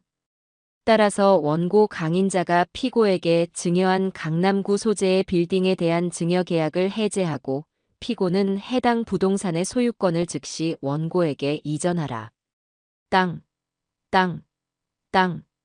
의사봉 소리가 법정 안에 울려 퍼지는 순간 저는 조용히 눈을 감았습니다. 이겼다는 기쁨보다는 모든 것이 제자리로 돌아왔다는 안도감이 더 컸습니다. 며느리 지나는 판결을 듣고 그 자리에 주저앉아 실성한 사람처럼 울부짖었지만 그 모습을 동정하는 사람은 아무도 없었습니다. 그녀는 모든 것을 잃었습니다. 남편, 재산, 그리고 그녀가 그토록 지키고 싶어 했던 거짓된 명예까지도요. 거기에 더해 그녀는 재판 과정에서 드러난 사기 및 사문서 위조 혐의로 검찰에 고발되어 형사처벌까지 받게 되었습니다. 탐욕의 끝이 얼마나 비참한지를 스스로 증명해 보인 셈이죠. 소유권 이전을 마친 뒤 제가 가장 먼저 한 일은 빌딩의 이름을 다시 예전으로 되돌려 놓는 것이었습니다. 지나 타워라는 가증스러운 이름의 간판이 철거되고 제 아버지의 혼이 담긴 원래의 이름이 다시 제자리에 걸리던 날, 저는 비로소 마음의 평화를 되찾는 기분이었습니다. 그리고 저는 쫓겨날 뻔했던 임차인들을 모두 제 사무실로 불렀습니다. 떡집 사장님, 출판사를 운영하는 박 사장, 그리고 다른 모든 상인들이 불안한 얼굴로 제 앞에 앉아 있었죠. 저는 그들에게 따뜻한 차를 한 잔씩 건네며 말했습니다. 그동안 마음고생 많으셨습니다. 못난 제 불찰로 여러분들을 불안하게 해드린 점 진심으로 사과드립니다. 제가 고개를 숙이자 오히려 그들이 더 어쩔 줄 몰라 하며 저를 말렸습니다. 아닙니다, 회장님. 회장님이 사과하실 일이 뭐가 있습니까? 저희야말로 회장님 덕분에 다시 장사를 계속할 수 있게 되었는데. 떡집 사장님이 눈시울을 붉히며 말했습니다. 저는 그들의 손을 하나하나 잡아주며 약속했어요. 앞으로 몇 년간은 임대료를 동결하겠습니다. 그리고 여러분들이 원하시는 한 이 자리에서 마음 편히 장사하실 수 있도록 제가 지켜드리겠습니다. 그러니 아무 걱정 마시고 예전처럼 열심히 일해주세요. 이 건물은 저 혼자만의 것이 아니라 여러분들과 함께 일궈온 삶의 터전이니까요. 제 말에 그들은 모두 감격하며 고개를 숙였습니다. 돈으로 살 수 없는 사람의 마음을 얻는 것, 그것이야말로 진정한 재산을 지키는 길이라는 것을 저는 다시 한번 깨달을 수 있었죠. 이제 남은 것은 아들, 지혁이의 문제였습니다. 이 녀석은 이혼 절차를 모두 마무리하고 스스로 모든 것을 내려놓은 채 제 앞에 섰습니다. 어머니, 이제 저는 어떻게 해야 할까요? 삶의 방향을 잃은 아이의 얼굴에 저는 연민을 느꼈습니다. 하지만 그렇다고 해서 온실 속 화초처럼 마냥 감싸줄 수만은 없었어요. 이 아이에게는 시련을 통해 스스로 일어서는 법을 가르쳐야만 했습니다. 내일부터 회사로 출근하거라. 네, 회사요? 대신 네가 앉을 자리는 사장실이 아니다. 물류창고 한쪽 구석에 마련해 둘 테니 거기서 신입사원들과 함께 똑같이 일하고 배워라. 점심은 구내 식당에서 먹고 퇴근은 가장 마지막에 하거라. 야근 수당은 없을 거다. 제 말에 지혁이는 잠시 놀란 듯 했지만 이내 결심이 선 얼굴로 고개를 끄덕였습니다. 네, 어머니. 그렇게 하겠습니다. 밑바닥부터 처음부터 다시 시작하겠습니다. 아들의 눈에서 저는 희망을 보았습니다. 실패와 좌절은 사람을 무너뜨리기도 하지만 때로는 더 단단하게 만드는 계기가 되기도 하는 법이죠. 저는 제 아들이 이번 기회를 통해 돈의 가치와 사람의 소중함을 뼈저리게 배우기를 바랐습니다. 그렇게 모든 것이 제자리를 찾아가는 듯 했습니다. 저는 되찾은 빌딩에서 나오는 수익금의 일부를 사회에 환원할 방법을 고민하기 시작했어요. 거창한 재단을 만드는 것보다는 정말로 도움이 필요한 사람들에게 실질적인 힘이 되어주고 싶었습니다. 제 인생의 후반전은 이제껏 살아온 방식과는 조금 다른, 더 의미 있는 일들로 채워넣고 싶다는 생각이 들었기 때문이에요. 모든 폭풍이 지나간 뒤 제게는 비로소 새로운 시작을 위한 고요한 평화가 찾아오고 있었죠. 모든 것이 제자리를 찾았다고 생각했을 때 과거의 그림자는 생각보다 끈질기게 제 주변을 맴돌기 시작했습니다. 모든 것을 잃은 전 며느리 장진아는 교도소 담장 안에서 복수의 칼날을 갈고 있었던 모양이에요. 저는 그 소식을 최 비서의 보고를 통해 처음 접했습니다. 그는 평소답지 않게 아주 심각하고 우려 섞인 얼굴로 제 앞에 섰죠. 회장님, 드릴 말씀이 있습니다. 그의 표정에서 심상치 않은 일임을 직감했습니다. 저는 하던 서류 작업을 멈추고 그를 쳐다보았어요. 무슨 일인가, 최 비서. 그렇게 심각한 얼굴을 하고. 장진아 씨에 대한 이야기입니다. 최근 그녀가 복역 중인 교도소에서 몇몇 전과자들과 접촉이 잦다는 보고가 들어왔습니다. 특히 출소를 앞둔 전과자들에게 자신의 가족인 것처럼 영치금을 넣어주며 환심을 사고 있다고 합니다. 최 비서의 말에 제 미간이 절로 찌푸려졌습니다. 장진아, 그 아이는 아직도 포기하지 않은 것이었죠. 단순히 교도소 안에서 자신의 편의를 봐줄 사람을 만드는 수준이 아닐 수도 있습니다. 회장님께 앙심을 품고 출소 후에 해코지를 하려는 계획일지도 모릅니다. 한동안은 경호 인력을 더 늘리고 외부 활동을 자제하시는 것이 어떻겠습니까? 최 비서의 걱정 어린 조언에 저는 고개를 저었습니다. 아니, 그럴 필요 없네. 내가 평생을 어떻게 살아왔는지 잊었나, 최 비서? 나는 어둠 속에 숨어 지내는 사람이 아니야. 오히려 잘 됐어. 뱀이 제 발로 굴 밖으로 나오겠다는데 굳이 숨을 필요가 뭐 있겠나. 밖으로 기어 나와야 그 목을 정확히 칠 수 있는 법이지. 제 단호한 태도에 최 비서는 더 이상 아무 말도 하지 못하고 물러났습니다. 저는 창밖을 내다보며 쓴웃음을 지었어요. 진아, 그 아이는 아직도 저를 너무 모르고 있었습니다. 저 강인자는 위협에 움츠러드는 사람이 아니라 그 위협을 역으로 이용해 판을 짜는 사람이라는 것을요. 아니나 다를까 며느리의 첫 번째 공격은 제가 전혀 예상치 못한 방향에서 들어왔습니다. 어느 날 아침 회사로 출근하자마자 세무서에서 나왔다는 사람들이 제 사무실을 점령하고 있었어요. 그들은 아주 고압적인 태도로 제게 통보했습니다. 강인자 씨 맞으십니까? 당신의 회사에 대한 탈세 제보가 접수되어 특별 세무조사를 실시하러 나왔습니다. 익명의 제보.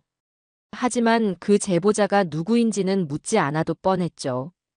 장진아, 그녀가 교도소 안에서 손을 쓴 것이 분명했습니다. 돈으로 저를 무너뜨릴 수 없으니 법과 제도를 이용해 제 명예에 흠집을 내고 사업을 흔들려는 속셈이었어요. 직원들은 모두 불안한 얼굴로 제 눈치만 살피고 있었어요. 저는 조금도 당황하지 않았습니다. 오히려 그들을 향해 온화하게 미소 지으며 말했죠. 어서 오십시오. 멀리까지 오시느라 고생 많으셨습니다. 제보 내용이 구체적으로 무엇인지는 모르겠습니다만 저희 회사는 단 한 번도 법을 어기면서 사업을 한 적이 없습니다. 그러니 숨길 것도 감출 것도 없습니다. 필요한 자료가 있다면 무엇이든 협조해 드리겠습니다. 제 당당한 태도에 오히려 세무조사관들이 당황하는 눈치였습니다. 저는 곧바로 회계팀에 지시하여 지난 10수년간의 모든 장부와 거래 내역을 조금도 숨김없이 제출하도록 했습니다. 조사는 며칠에 걸쳐 아주 강도 높게 진행되었어요. 조사관들은 마치 숨겨진 보물이라도 찾는 것처럼 장부 하나하나를 샅샅이 뒤졌습니다. 그 모습을 지켜보며 저는 속으로 혀를 찼습니다. 진아야, 네가 쓸 수 있는 카드가 고작 이런 것뿐이라니. 참으로 어리석고 가련하구나. 돈의 흐름이라는 것은 정직함이라는 댐으로 막아놓지 않으면 언젠가는 반드시 터져 나오게 되어 있단다. 나는 평생 그 댐을 싸는 일에 내 모든 것을 걸어왔다. 네가 던진 작은 돌멩이 하나에 무너질 만큼 허술한 댐이 아니란 말이다. 예상대로 며칠간의 지루한 조사가 끝나고 그들이 찾아낸 것은 아무것도 없었습니다. 먼지 하나 나오지 않는 깨끗한 장부에 오히려 조사관들이 더 감탄하며 혀를 내두를 정도였죠. 조사를 이끌던 팀장은 멋쩍은 얼굴로 제게 다가와 고개를 숙였어요. 죄송하게 됐습니다, 회장님. 저희가 제보 내용만 믿고 너무 무리하게 조사를 진행한 것 같습니다. 이렇게 완벽하게 투명한 회사는 저희도 정말 오랜만에 봅니다. 아닙니다. 덕분에 저희 회사의 재무 건전성을 국가로부터 공인받게 되었으니 오히려 제가 감사해야 할 일이지요. 수고 많으셨습니다. 저는 웃으며 그들을 돌려보냈습니다. 이 소식이 분명히 진아의 귀에도 들어가겠죠. 그녀의 첫 번째 복수는 이렇게 아무런 상처도 남기지 못한 채 허무하게 실패로 돌아갔습니다. 하지만 저는 알고 있었습니다. 이게 끝이 아닐 거라는 것을. 독이 오를 대로 오른 뱀은 이제 더 예측할 수 없는 방식으로 저를 물어뜯으려 할 것이 분명했으니까요. 세무조사가 아무런 성과 없이 끝나자 장진아는 더 직접적이고 저급한 방법을 사용하기 시작했습니다. 교도소에서 사기어둔 그 인맥을 드디어 사용하기로 마음먹은 모양이었어요. 그날은 제가 오랜만에 야근을 하고 평소보다 늦은 시간에 퇴근하던 길이었습니다. 텅 빈 지하 주차장의 싸늘한 공기가 유난히 스산하게 느껴지는 밤이었죠. 제 차로 다가가 막 문을 열려고 할 때였습니다. 어둠 속에서 웬 낯선 사내가 불쑥 나타나 제 앞을 가로막았습니다. 험악한 인상에 누가 봐도 평범한 사람은 아니라는 것을 단번에 알 수 있었어요. 강인자 회장 맞으시죠? 남자의 목소리는 거칠고 위협적이었습니다. 저는 조금도 놀라지 않고 침착하게 그를 마주 보았습니다. 누구신데 남의 앞길을 막으시죠? 담력이 보통이 아니시네. 장진아 씨가 보내서 왔습니다. 그분이 회장님께 꼭 좀 전해달라는 말이 있다고 해서요. 남자는 한 걸음 더 제게 다가서며 목소리를 낮췄습니다. 그에게서는 역한 술 냄새가 풍겨왔어요. 사람 목숨이라는 게 참 별거 아닙니다. 억울한 마음 품고 살다 보면 무슨 짓을 저지를지 모르는 거거든요. 우리 진아 씨가 요즘 아주 억울해서 잠을 못 잔다고 합니다. 자기 청춘, 자기 인생, 전부 다 할머니 때문에 망가졌다고요. 그는 제 얼굴 바로 앞까지 다가와 속삭이듯 말했습니다. 그 억울함 좀 풀어주셔야 하지 않겠습니까? 적당한 선에서 위자료 두둑하게 챙겨주시는 게 회장님 남은 인생 편안하게 사시는데 도움이 될 겁니다. 내일 이 시간까지 연락 없으면 그땐 저도 어쩔 수 없어요. 밤길 다니실 때마다 등 뒤 조심하셔야 할 겁니다. 명백한 협박이었죠. 아마 평범한 노인이었다면 그 자리에서 겁을 먹고 주저앉았을지도 모릅니다. 하지만 저는 그 순간에도 아주 냉정하게 눈앞의 상황을 계산하고 있었습니다. 저는 남자의 눈을 피하지 않고 똑바로 쳐다보며 아주 차가운 목소리로 말했습니다. 자네, 사람을 한참 잘못 골랐다. 제 의외의 반응에 남자가 잠시 당황한 듯 눈을 깜빡였습니다. 장진아가 자네에게 얼마를 주기로 약속했는지는 모르겠다만 내가 그 돈의 2배를 주지. 뭐라고요? 지금 자네가 나한테 한 이 모든 말을 내일 아침 경찰서에 가서 그대로 증언해주는 조건으로 말이야. 협박 교사죄, 아마 죄질이 나빠서 장진아는 지금보다 몇 년은 교도소에서 더 썩게 되겠지. 자네는 증언의 대가로 돈을 받고 감형도 받을 수 있을 테니 서로 좋은 거래 아닌가. 제 제안에 남자의 얼굴이 새하얗게 질렸습니다. 그가 무어라 반박하려 입을 여는 순간 제 뒤쪽에서 그림자처럼 조용히 다가온 최 비서가 그의 양팔을 순식간에 제압했습니다. 그리고 동시에 주차장 기둥 뒤에 숨어있던 건장한 남자 2명이 더 나타나 그를 완전히 포위했죠. 그리고 참고로 말해주자면 자네와 내가 나눈 이 대화는 처음부터 끝까지 전부 녹화되고 있었단다. 제가 주차장 천장에 설치된 CCTV를 손가락으로 가리키자 남자는 모든 것을 포기했다는 듯 고개를 푹 숙였습니다. 모든 것은 제 계획대로였습니다. 최 비서를 통해 진아의 동태를 파악하고 그녀가 누군가를 고용해 내게 접근할 것을 미리 예측하고 있었던 거죠. 저는 그저 뱀이 스스로 덫 안으로 걸어 들어오기를 기다렸을 뿐입니다. 잠시 후 신고를 받고 출동한 경찰들이 남자에게 수갑을 채워 연행해 갔습니다. 경찰차의 사이렌 소리가 멀어져 가는 것을 보며 저는 텅 빈 주차장에 서서 나지막이 의졸였습니다. 진아야, 너는 아직도 나를 모르는구나.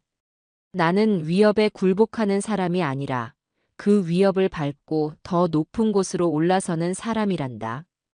그녀의 어리석은 복수극은 오히려 그녀 자신의 목에 더 단단한 올가미를 채우는 결과만을 낳았을 뿐이었습니다. 장진아의 그림자가 제 주변을 맴도는 동안에도 제 아들 지혁이는 묵묵히 자신의 죗값을 치르고 있었습니다. 그 녀석은 제가 지시한 대로 매일 아침 회사 물류창고로 출근해서 가장 먼저 불을 켰고 가장 마지막에 불을 끄고 퇴근했죠. 한때는 그룹의 후계자로 불리며 최고급 양복만 입던 아이가 이제는 작업복에 안전화를 신은 채 무거운 상자를 나르고 재고를 파악하는 일에 익숙해져 갔습니다. 처음에 창고 직원들은 지혁이를 아주 불편해했습니다. 회장 아들이라는 사실 때문에 말 한마디 건네기도 어려워했고 저러다 며칠 못 버티고 그만둘 거라고 수군거리기도 했죠.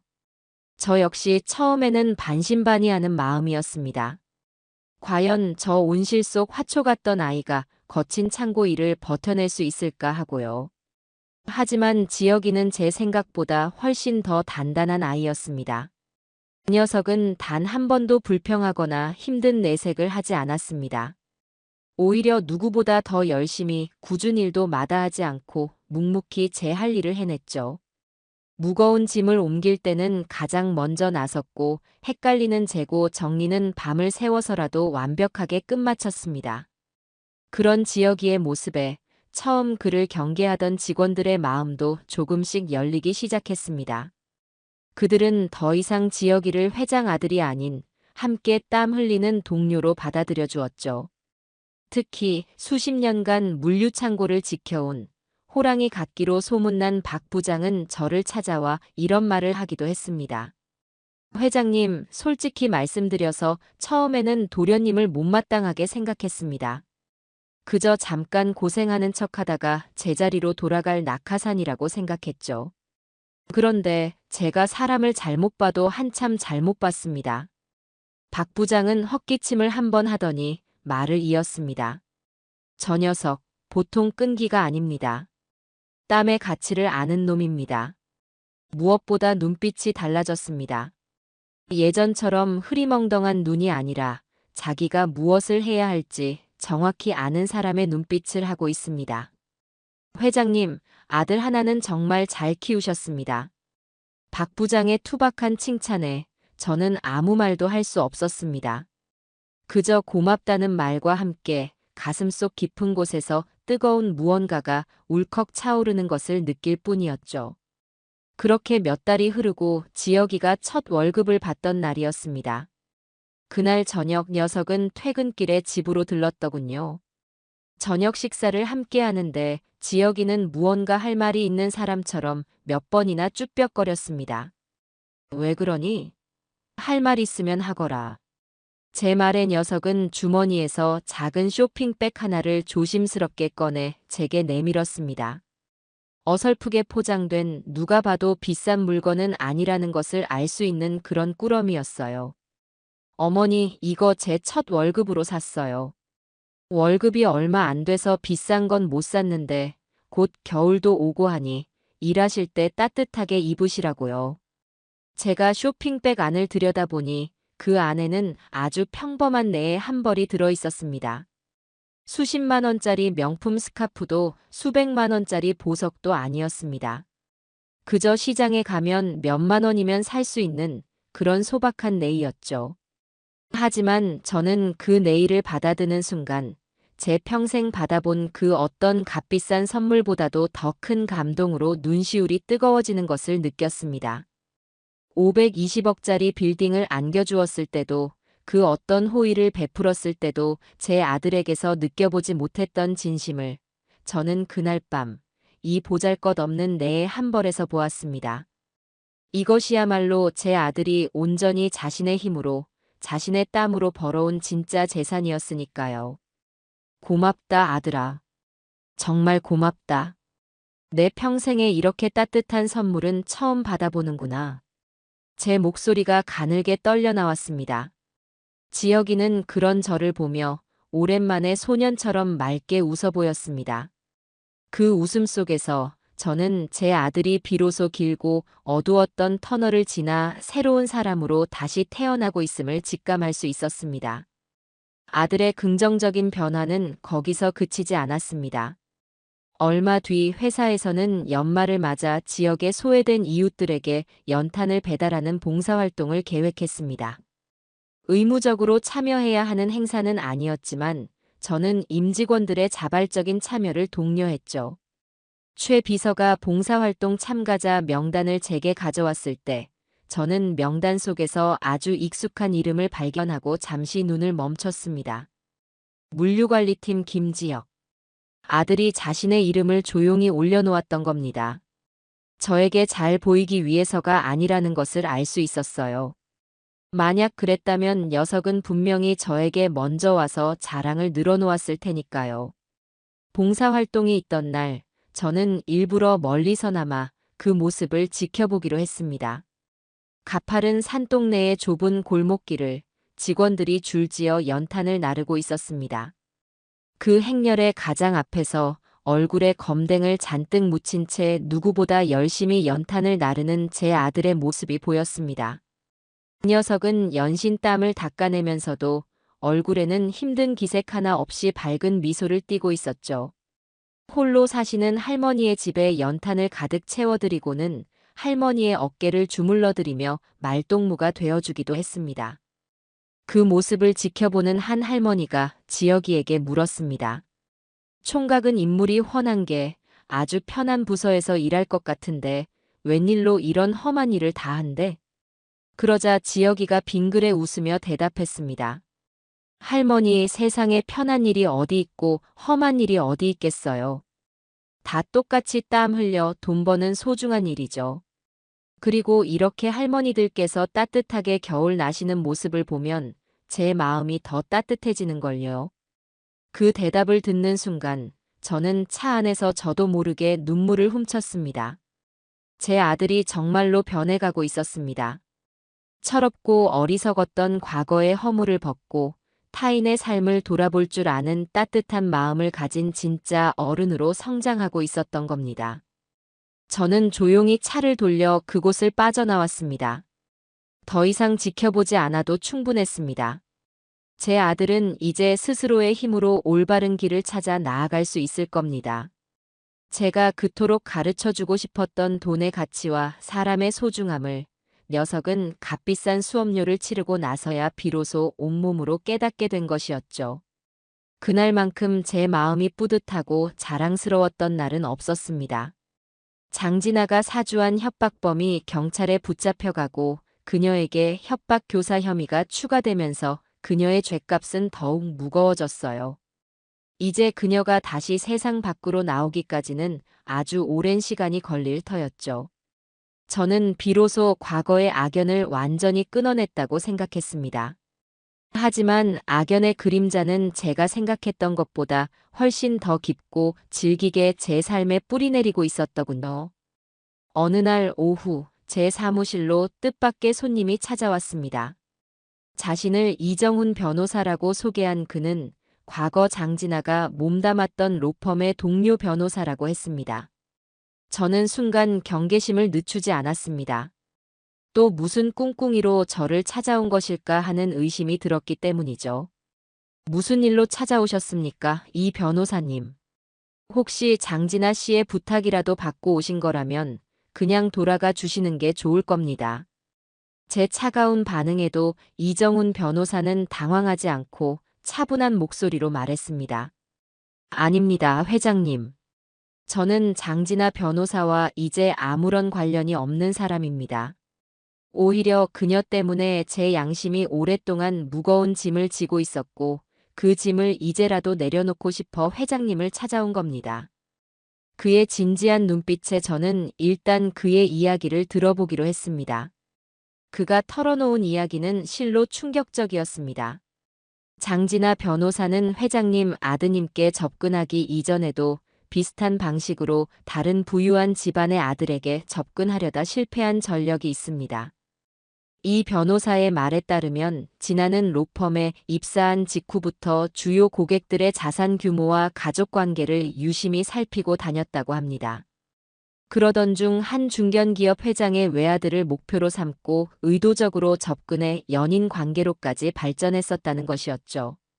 그녀는 그때도 똑같은 수법을 썼습니다.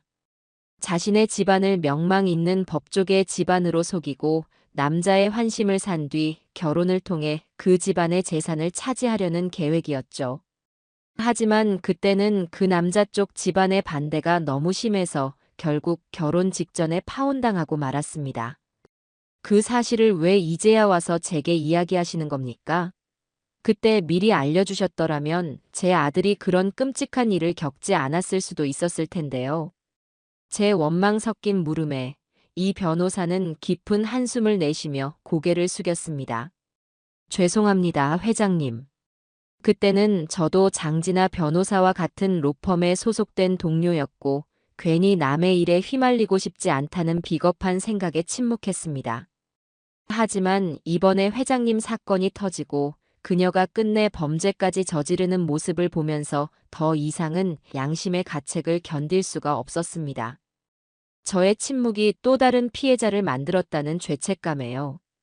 그는 서류 가방에서 작은 USB 하나를 꺼내 제게 건넸습니다.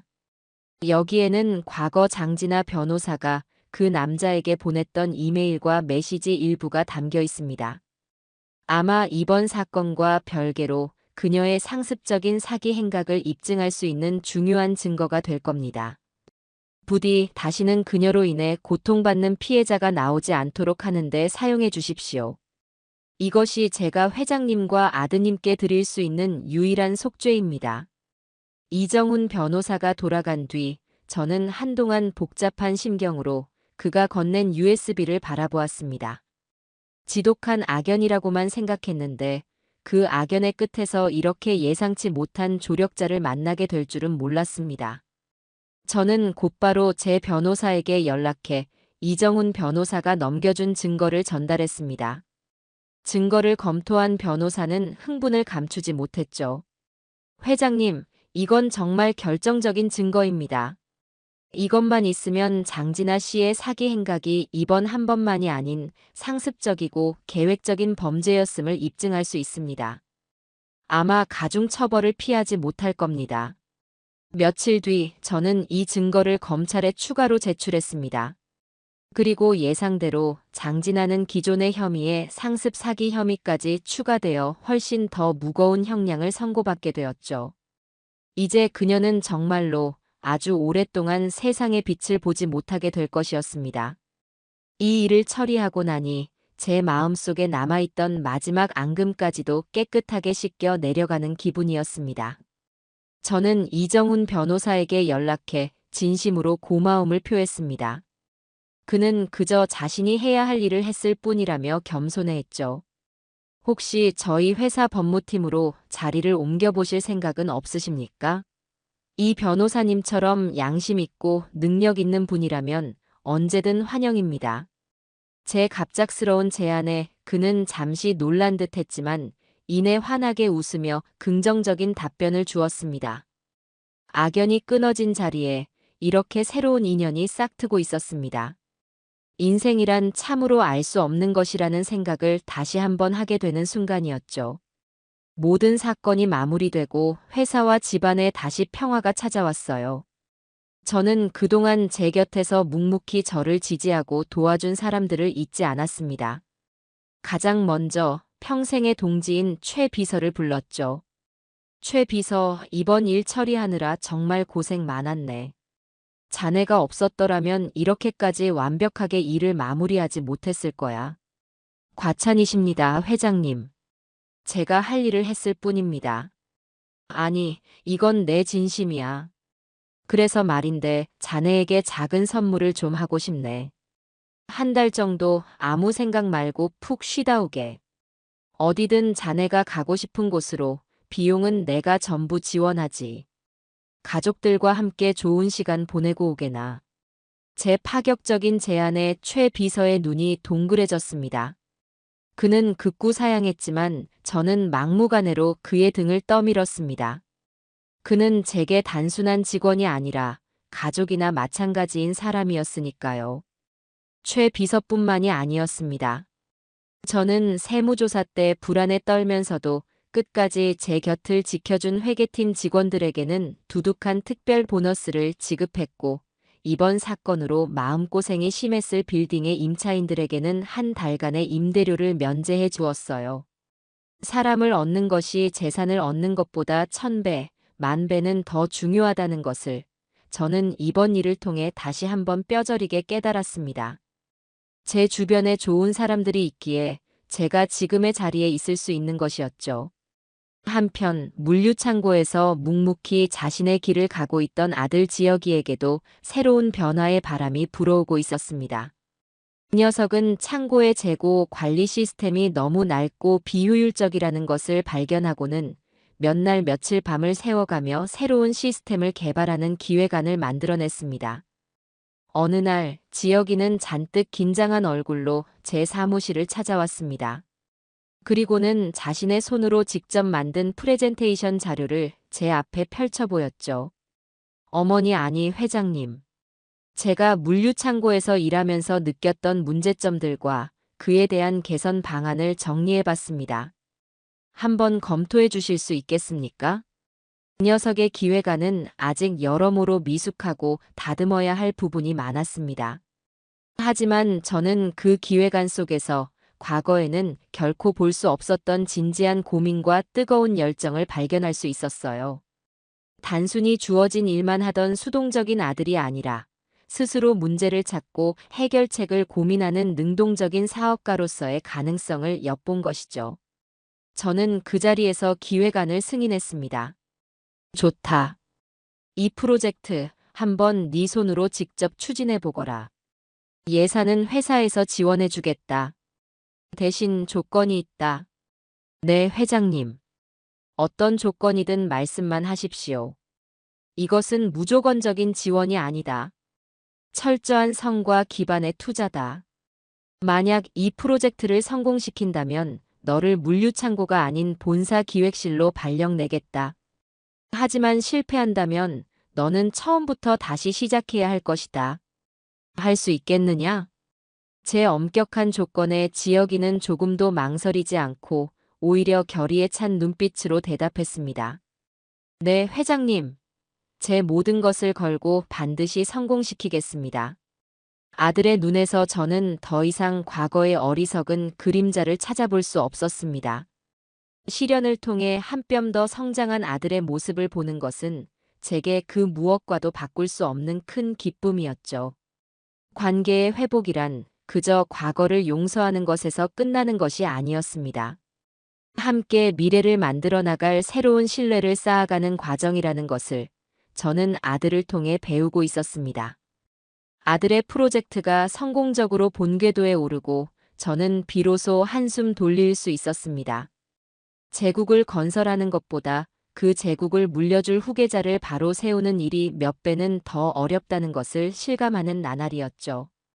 이제 아들이 제 몫을 해내기 시작했으니 저 역시 제 인생의 다음 장을 준비해야 했습니다. 많은 사람들이 제게 거창한 사회 환원을 기대하는 눈치였어요. 언론에서는 제가 제 이름을 딴 거대한 장학재단을 설립할 것이라는 추측성 기사를 내보내기도 했죠. 실제로 제 책상에는 국내 유수의 은행과 단체들에서 보내온 재단 설립 제안서들이 산더미처럼 쌓여 있었습니다. 수천억 원 규모의 재단을 만들어 매년 수백 명의 학생들에게 장학금을 주고 여러 학술 연구를 지원하는 누가 봐도 훌륭하고 명예로운 계획들이었죠. 하지만 이상하게도 그 번지르르한 제안서들을 넘겨볼수록 제 마음은 점점 더 공허해져 갔습니다. 이 숫자들은 과연 누구의 진짜 눈물을 닦아줄 수 있을까? 내 이름이 걸린 거대한 건물이 세워지고 매년 수백 명의 명단이 발표된다고 한들 그 안에서 내가 과연 진짜 사람의 온기를 느낄 수 있을까? 저는 회의감에 사로잡혔습니다. 제가 평생 지켜온 것은 돈이나 명예가 아니었습니다. 바로 사람이었죠. 저를 믿고 따라준 직원들, 제 건물을 지켜준 임차인들. 그들과의 신뢰와 인연이 있었기에 지금의 제가 있는 것이었습니다. 그런데 이제 와서 차가운 서류와 숫자로만 이루어진 자선을 한다는 것이 과연 옳은 일일까 싶었어요. 그때 문득 며느리의 모함으로 쫓겨날 뻔했던 상인들의 얼굴이 떠올랐습니다. 그들의 불안한 눈빛과 모든 것이 해결되었을 때 제 손을 잡고 흘리던 뜨거운 눈물을요. 저는 그 순간 깨달았습니다. 제가 하고 싶은 일은 세상을 바꾸는 거창한 일이 아니라는 것을. 그저 제 눈으로 직접 보고 제 마음이 움직이는 단 한 사람의 세상을 바꿔줄 수 있다면 그것으로 족하다는 것을요. 저는 곧바로 최 비서를 불렀습니다. 최 비서, 진행하던 재단 설립 계획은 전부 백지화하게. 네. 회장님, 하지만 거의 다 추진이 되었는데. 나는 불특정 다수를 위한 명예를 사고 싶은 게 아니야. 내 도움이 정말로 필요한 단 한 사람을 내 손으로 직접 돕고 싶네. 작지만 강한 씨앗을 찾아 내 모든 경험과 지혜를 걸음으로 주어 거목으로 키워내는 일. 내 남은 인생은 그 일을 하고 싶어. 제 확고한 의지에 최 비서는 더 이상 반대하지 않았습니다. 저는 그날 이후로 제 주변을 더욱더 세심하게 돌아보기 시작했습니다. 도움이 필요한 간절한 손길이 어디에 있는지, 재능은 있지만 기회를 얻지 못해 좌절하는 젊은 영혼이 어디에 있는지 찾기 위해서였죠. 그러던 어느 주말 오후, 저는 문득 빌딩 1층의 떡집이 생각나 그곳을 찾아갔습니다. 예고 없이 찾아간 저를 떡집 사장님 내외는 버선발로 뛰어나와 맞이해 주었죠. 오랜만에 맛보는 따뜻한 팥 시루떡과 구수한 차 한 잔에 제 마음도 편안해졌습니다. 회장님, 그때 정말 감사했습니다. 회장님 아니었으면 저희는 벌써 길거리에 나앉았을 겁니다. 지난 일은 이제 잊으세요. 그나저나 요즘 장사는 좀 어떠십니까? 그럼요, 회장님 덕분에요. 그런데 요즘은 제 걱정보다 저희 손녀딸 녀석 때문에 속이 좀 상합니다. 사장님은 깊은 한숨을 내쉬었습니다.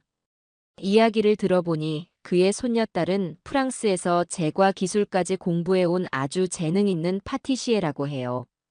전통 떡에서 영감을 받은 독창적인 디저트로 유학 시절에도 꽤 주목을 받았다고 합니다. 하지만 한국에 돌아와 자신만의 가게를 열고 싶어도 억소리 나는 보증금과 권리금을 감당할 길이 없어 매일 아르바이트만 전전하며 꿈을 접어가고 있다는 안타까운 사연이었죠. 그 이야기를 듣는 순간 제 머릿속에서 무언가 번쩍하고 섬광이 스쳐 지나갔습니다. 어쩌면 이 아이가 내가 찾던 바로 그 작지만 강한 씨앗일지도 모른다는 예감이 들었어요. 사장님, 그 손녀딸 한번 만나볼 수 있겠습니까? 제가 그 아이의 꿈 이야기를 직접 한번 들어보고 싶군요.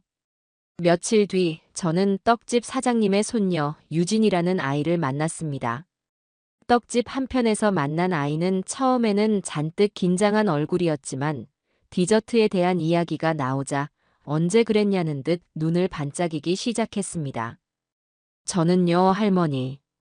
프랑스 디저트의 화려한 기술에 우리 떡이 가진 은은한 단맛과 쫄깃한 식감을 접목해보고 싶어요. 쑥으로 만든 크림을 채운 에클레어나 인절미 가루를 묻힌 티라미수처럼요.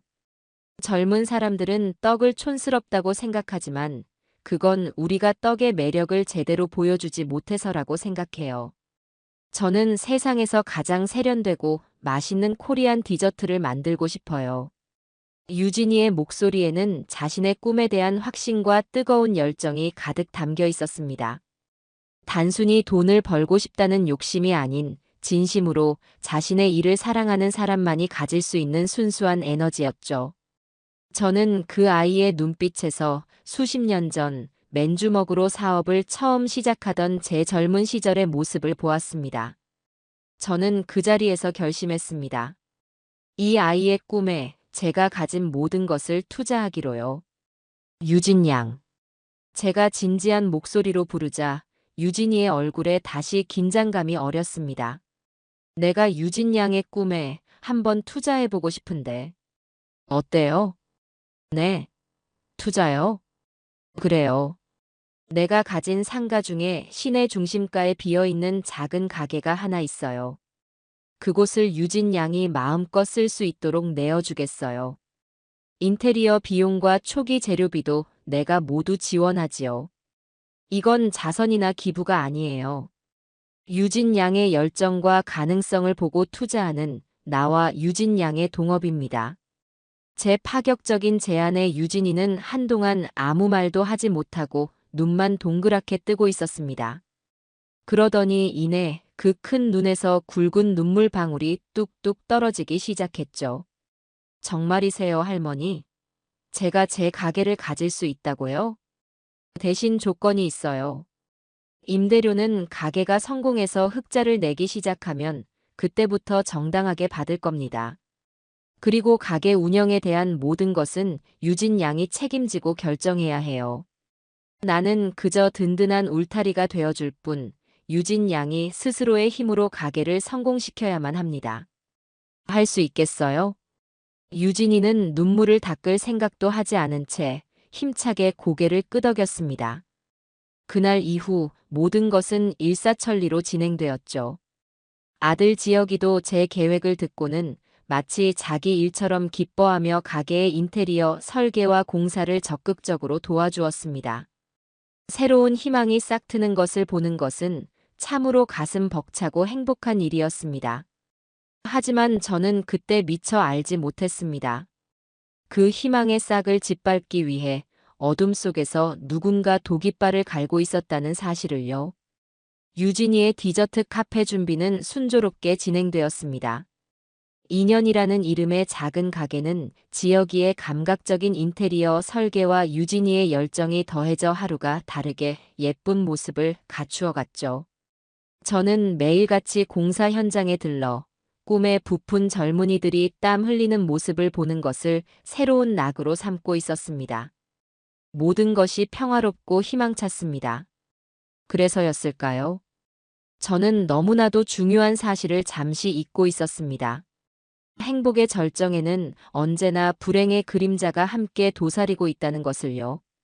그 그림자는 아주 교활하고 은밀하게 우리에게 다가왔습니다. 형기를 마치고 출소한 장진아가 쥐 죽은 듯이 조용히 지낸다는 최 비서의 보고에 저는 완전히 그녀를 잊고 있었습니다. 하지만 뱀은 결코 자신의 본성을 버리지 못하는 법이었죠. 그녀는 자신이 망가진 만큼 저 역시 가장 소중한 것을 잃어야 공평하다고 생각했던 모양입니다. 장진아는 먼저 자신의 모습을 완전히 바꾸었어요. 교도소에서 나온 직후에 초췌하고 도끼 서린 모습은 온데간데 없이 남은 돈을 전부 털어 산 듯한 명품 정장과 세련된 화장으로 자신을 무장했죠. 그리고는 성공한 외식업 컨설턴트 행세를 하며 유진이에게 의도적으로 접근했습니다.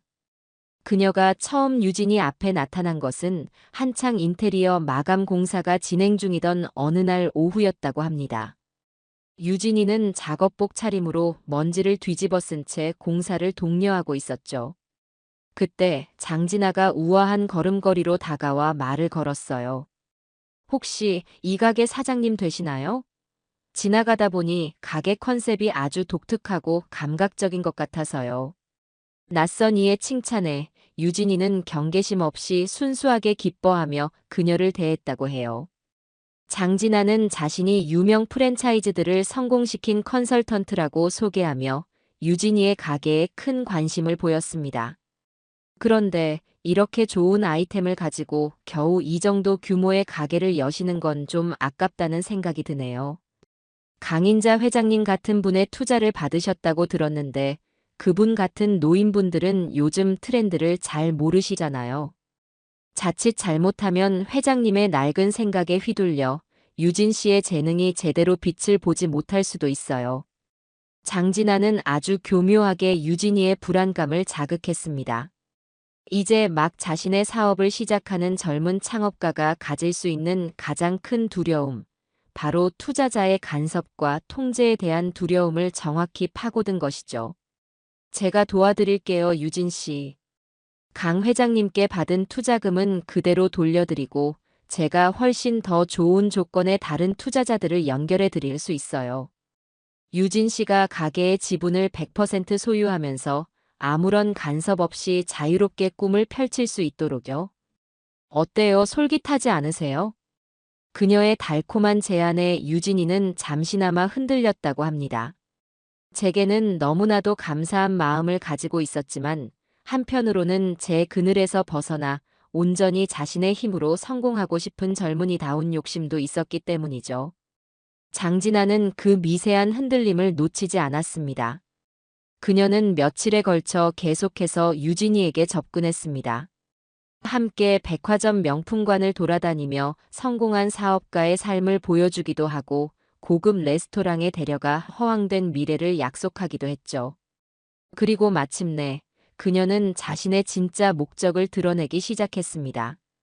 유진 씨, 제가 연결해줄 투자자들이 유진 씨의 사업 계획을 보고 아주 마음에 들어 해요. 당장이라도 계약하고 싶어 하는데, 그러려면 먼저 강 회장님과의 투자 계약부터 정리해야 해요. 제가 아는 변호사를 통해 조용히 처리할 수 있는데, 그러려면 유진 씨의 인감이랑 위임장이 필요해요. 저만 믿고 맡겨주시면 모든 걸 알아서 다 해결해 드릴게요. 그 말을 듣는 순간 유진이는 정신이 번쩍 들었다고 합니다. 너무나도 순진하게만 보였던 그 아이에게는 떡집 사장님이 평생에 걸쳐 가르쳐준 정직함과 신중함이라는 훌륭한 무기가 있었던 겁니다. 유진이는 제게 들었던 말을 떠올렸습니다. 유진 양, 세상에 공짜는 없단다.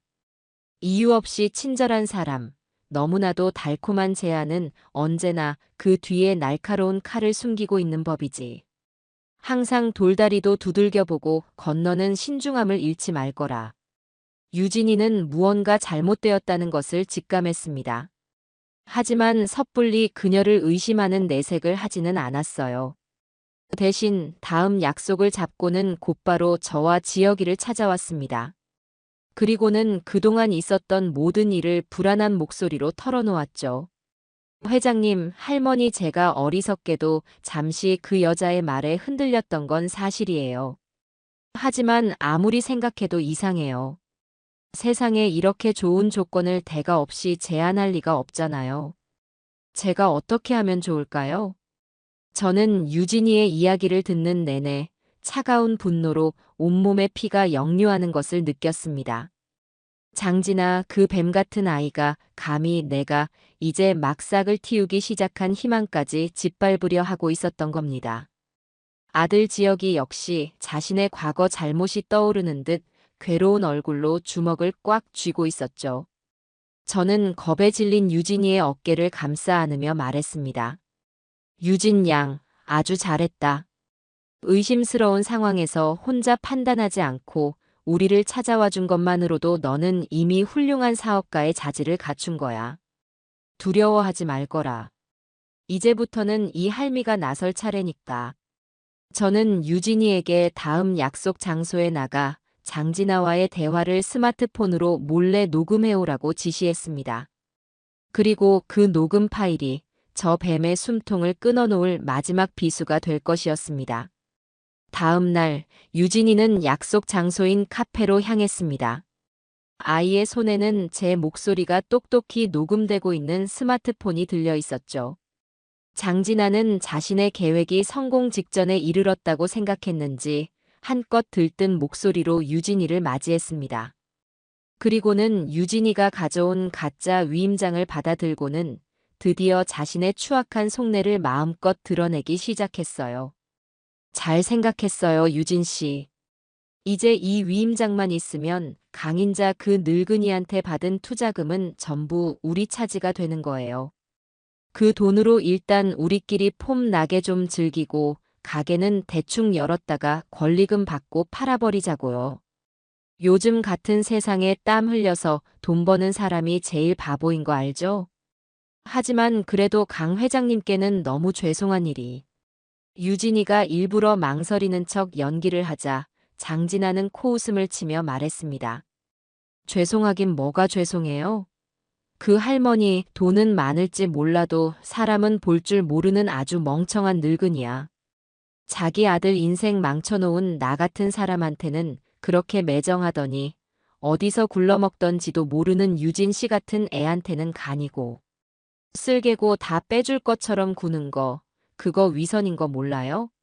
내가 이번 기회에 아주 제대로 쓴맛을 보여줄 거야. 자기가 소중하게 여기던 것들이 어떻게 한순간에 먼지처럼 사라지는지를 똑똑히 보게 해줘야지. 그녀의 목소리에는 돈에 대한 탐욕과 저에 대한 증오가 가득 담겨 있었습니다. 유진이는 그 모든 말을 자신의 스마트폰에 고스란히 담아냈습니다. 모든 증거가 확보된 순간이었죠. 유진이가 녹음 파일을 가지고 제게 돌아왔을 때 저는 더 이상 지체할 필요가 없다고 판단했습니다. 이번에야말로 저 지독한 악연의 뿌리를 완전히 뽑아버려야만 했습니다. 저는 지혁이와 유진이에게 제 마지막 계획을 설명했습니다.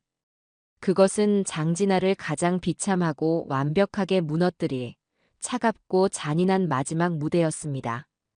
마지막 무대는 바로 유진이의 꿈이 담긴 2년 카페 공사 현장이었습니다. 저는 유진이를 통해 장진아에게 연락하게 했습니다. 투자 계약을 마무리 짓기 위해 마지막으로 만나자는 명목이었죠. 아무것도 모르는 장진아는 콧노래를 부르며 약속 장소로 향했을 겁니다. 자신의 화려한 부활을 꿈꾸면서요. 약속 시간, 아직 인테리어 공사가 마무리되지 않아 어수선한 카페 안으로 장진아가 들어섰습니다. 유진이가 그녀를 맞이했고 그 뒤에는 저와 지혁이가 그림자처럼 서 있었죠. 우리를 발견한 장진아의 얼굴은 순식간에 경악으로 물들었습니다. 강 회장님, 지혁 씨가 왜 여기에? 그녀는 본능적으로 무언가 잘못되었다는 것을 깨닫고 뒷걸음질 치려 했습니다. 하지만 저는 그런 그녀에게 도망칠 길을 열어줄 생각이 전혀 없었어요. 왜 여기에 있냐고? 네가 공들여 차려놓은 마지막 만찬을 함께 즐기기 위해 왔지. 안 그런가, 진아야? 제 차가운 목소리에 장진아는 낯빛이 새하얗게 질린 채로도 끝까지 발뺌을 하려 들었습니다. 무슨 말씀이세요, 어머님? 저는 그냥 유진 씨 사업을 좀 도와주려고. 닥쳐라. 그때 제 옆에 서 있던 지혁이가 평생 들어본 적 없는 분노에 찬 목소리로 소리쳤습니다. 그는 더 이상 과거에 그녀에게 휘둘리던 유약한 남자가 아니었어요.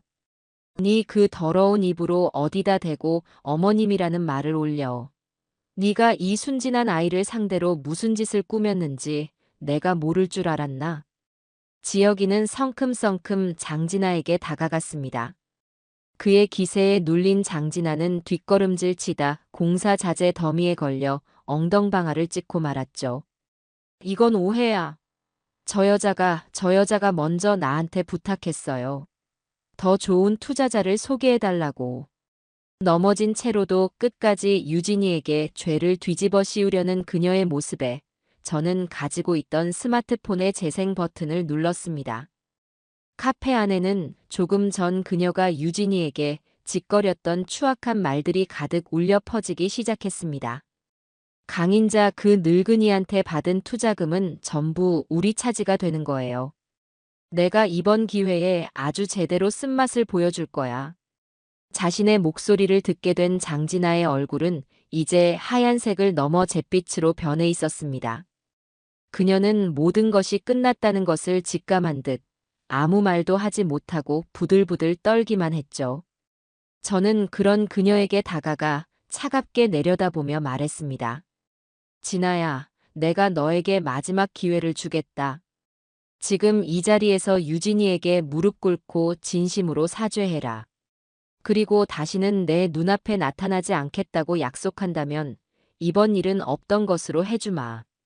그것은 제가 그녀에게 베풀 수 있는 마지막 자비였습니다. 하지만 그녀는 끝내 그 자비를 자신의 발로 걷어차 버렸습니다. 모든 것이 탄로나자 장진아는 갑자기 실성한 사람처럼 웃기 시작했습니다. 그러더니 이내 증오로 가득 찬 눈으로 저를 노려보며 소리쳤어요. 사죄?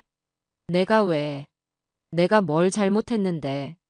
당신만 아니었으면 내 인생이 이렇게 망가지지는 않았어. 다 당신 때문이야, 강인자. 당신이 내 모든 걸 빼앗아갔잖아. 그녀는 이성을 잃고 제게 달려들려 했습니다. 하지만 그 순간 지혁이가 그녀의 앞을 막아서며 단호하게 말했습니다. 내 어머니한테 손끝 하나라도 댔다가는 내가 네 손목을 부러뜨려 버릴 거다. 장진아, 넌 사람도 아니야. 아들의 그 한마디는 장진아의 마지막 남은 이성마저 끊어버린 모양입니다. 그녀는 갑자기 방향을 틀어 옆에 있던 페인트통을 집어들고는 막 마감칠을 끝낸 하얀 벽을 향해 뿌려버렸습니다. 망할 거면 다 같이 망해. 내 꿈, 내 희망. 내가 전부 다 망가뜨려 줄 거야. 그녀는 미친 사람처럼 소리를 지르며 이제 막 형태를 갖추어가는 카페 내부를 닥치는 대로 부수기 시작했습니다. 유진이의 꿈과 희망이 담긴 그 공간이 그녀의 분노에 의해 처참하게 망가져 내리는 순간이었죠. 하지만 그 모습은 처절하기보다는 오히려 너무나도 애처롭고 가련했습니다. 그때 카페 입구로 경찰들이 들이닥쳤습니다. 제가 미리 신고해 두었던 것이죠. 자신의 마지막 발악이 결국 경찰들에게 포위되는 것으로 끝나자 장진아는 그 자리에 주저앉아 아이처럼 목 놓아 울기 시작했습니다. 그녀는 결국 사기미수와 재물손괴죄 현행범으로 체포되어 다시 차가운 유치장으로 끌려갔습니다. 이번에야말로 그녀가 다시는 세상 밖으로 나올 수 없으리라는 것을 저는 직감할 수 있었죠. 지독했던 악연의 마지막 페이지가 그렇게 허무하고 비참하게 덮이고 있었습니다.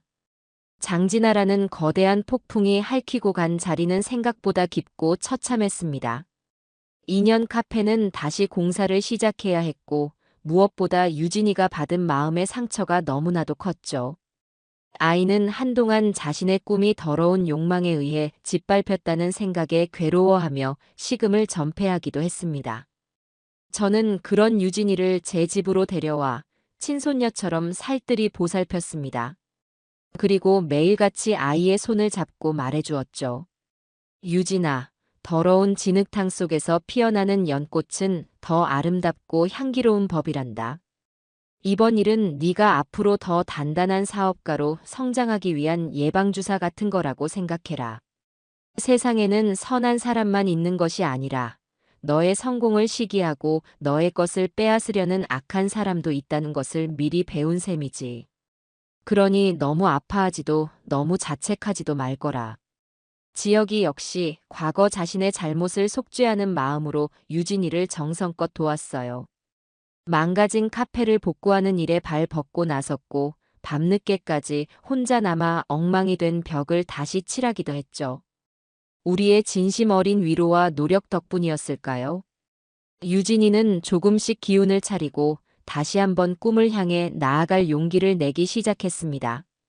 몇 달 뒤 마침내 2년 카페는 모든 상처를 이겨내고 세상에 그 문을 활짝 열었어요. 장진아가 뿌렸던 더러운 페인트 자국 위에는 희망을 상징하는 예쁜 꽃 그림이 그려졌죠. 카페는 유진이의 실력과 우리의 이야기가 더해져 문을 열자마자 수많은 사람들의 관심을 받는 동네의 명소가 되었습니다.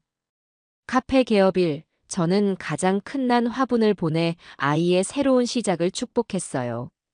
그리고 얼마 뒤 아들 지혁이가 조심스럽게 한 여자를 제게 소개하고 싶다고 말하더군요. 그 녀석은 자신의 실수를 통해 사람의 겉모습이 아닌 진실한 마음을 볼 줄 아는 지혜를 얻은 모양이었죠. 그가 데려온 여성은 화려하지는 않았지만 자신의 일을 사랑하고 미소가 따뜻한 아주 선한 사람이었습니다. 저는 두 사람의 만남을 진심으로 축복해 주었죠. 어느 화창한 주말 오후, 저는 새로 사귄 며느리감과 아들과 함께 2년 카페를 찾았어요. 창가 자리에 앉아 유진이가 정성껏 만들어준 달콤한 디저트와 향기로운 차를 마시는 시간은 더없이 평화롭고 행복했죠. 카페 안은 사람들로 북적였고 유진이는 주방 안에서 행복한 얼굴로 쉴 새 없이 디저트를 만들고 있었어요. 그 모습을 물끄러미 바라보던 저는 문득 깨달았어요. 수천억의 재산보다 내 이름이 걸린 거대한 재단보다 이렇게 내 눈앞에서 행복해하는 사람들의 모습을 보는 것이야말로 내 인생 최고의 유산이라는 것을요. 악연을 끊어낸 자리에 새로운 인연이 아름답게 피어나고 절망으로 망가졌던 공간이 희망으로 다시 채워지는 이 모든 과정. 그것이야말로 돈으로는 결코 살 수 없는 진짜 보물이었어요. 저는 제 앞에 앉아 행복하게 웃고 있는 아들 내외를 바라보았어요. 그리고 카페 카운터에서 환하게 웃으며 손님을 맞는 유진이를 바라보았죠. 제국을 물려주는 대신 저는 제 아들에게 세상을 살아가는 지혜를 물려주었고 쓰러져가던 한 젊은이의 꿈에 날개를 달아주었습니다. 그것만으로도 제 인생은 충분히 성공적이었다는 생각이 들었어요. 저는 찻잔을 들어 창밖에 눈부신 햇살을 향해 조용히 건배했어요. 내 인생의 주인은 온전히 나 자신이었음을, 그리고 그 인생의 마지막 장이 이토록 따뜻하고 향기로울 수 있음을 감사하면서요.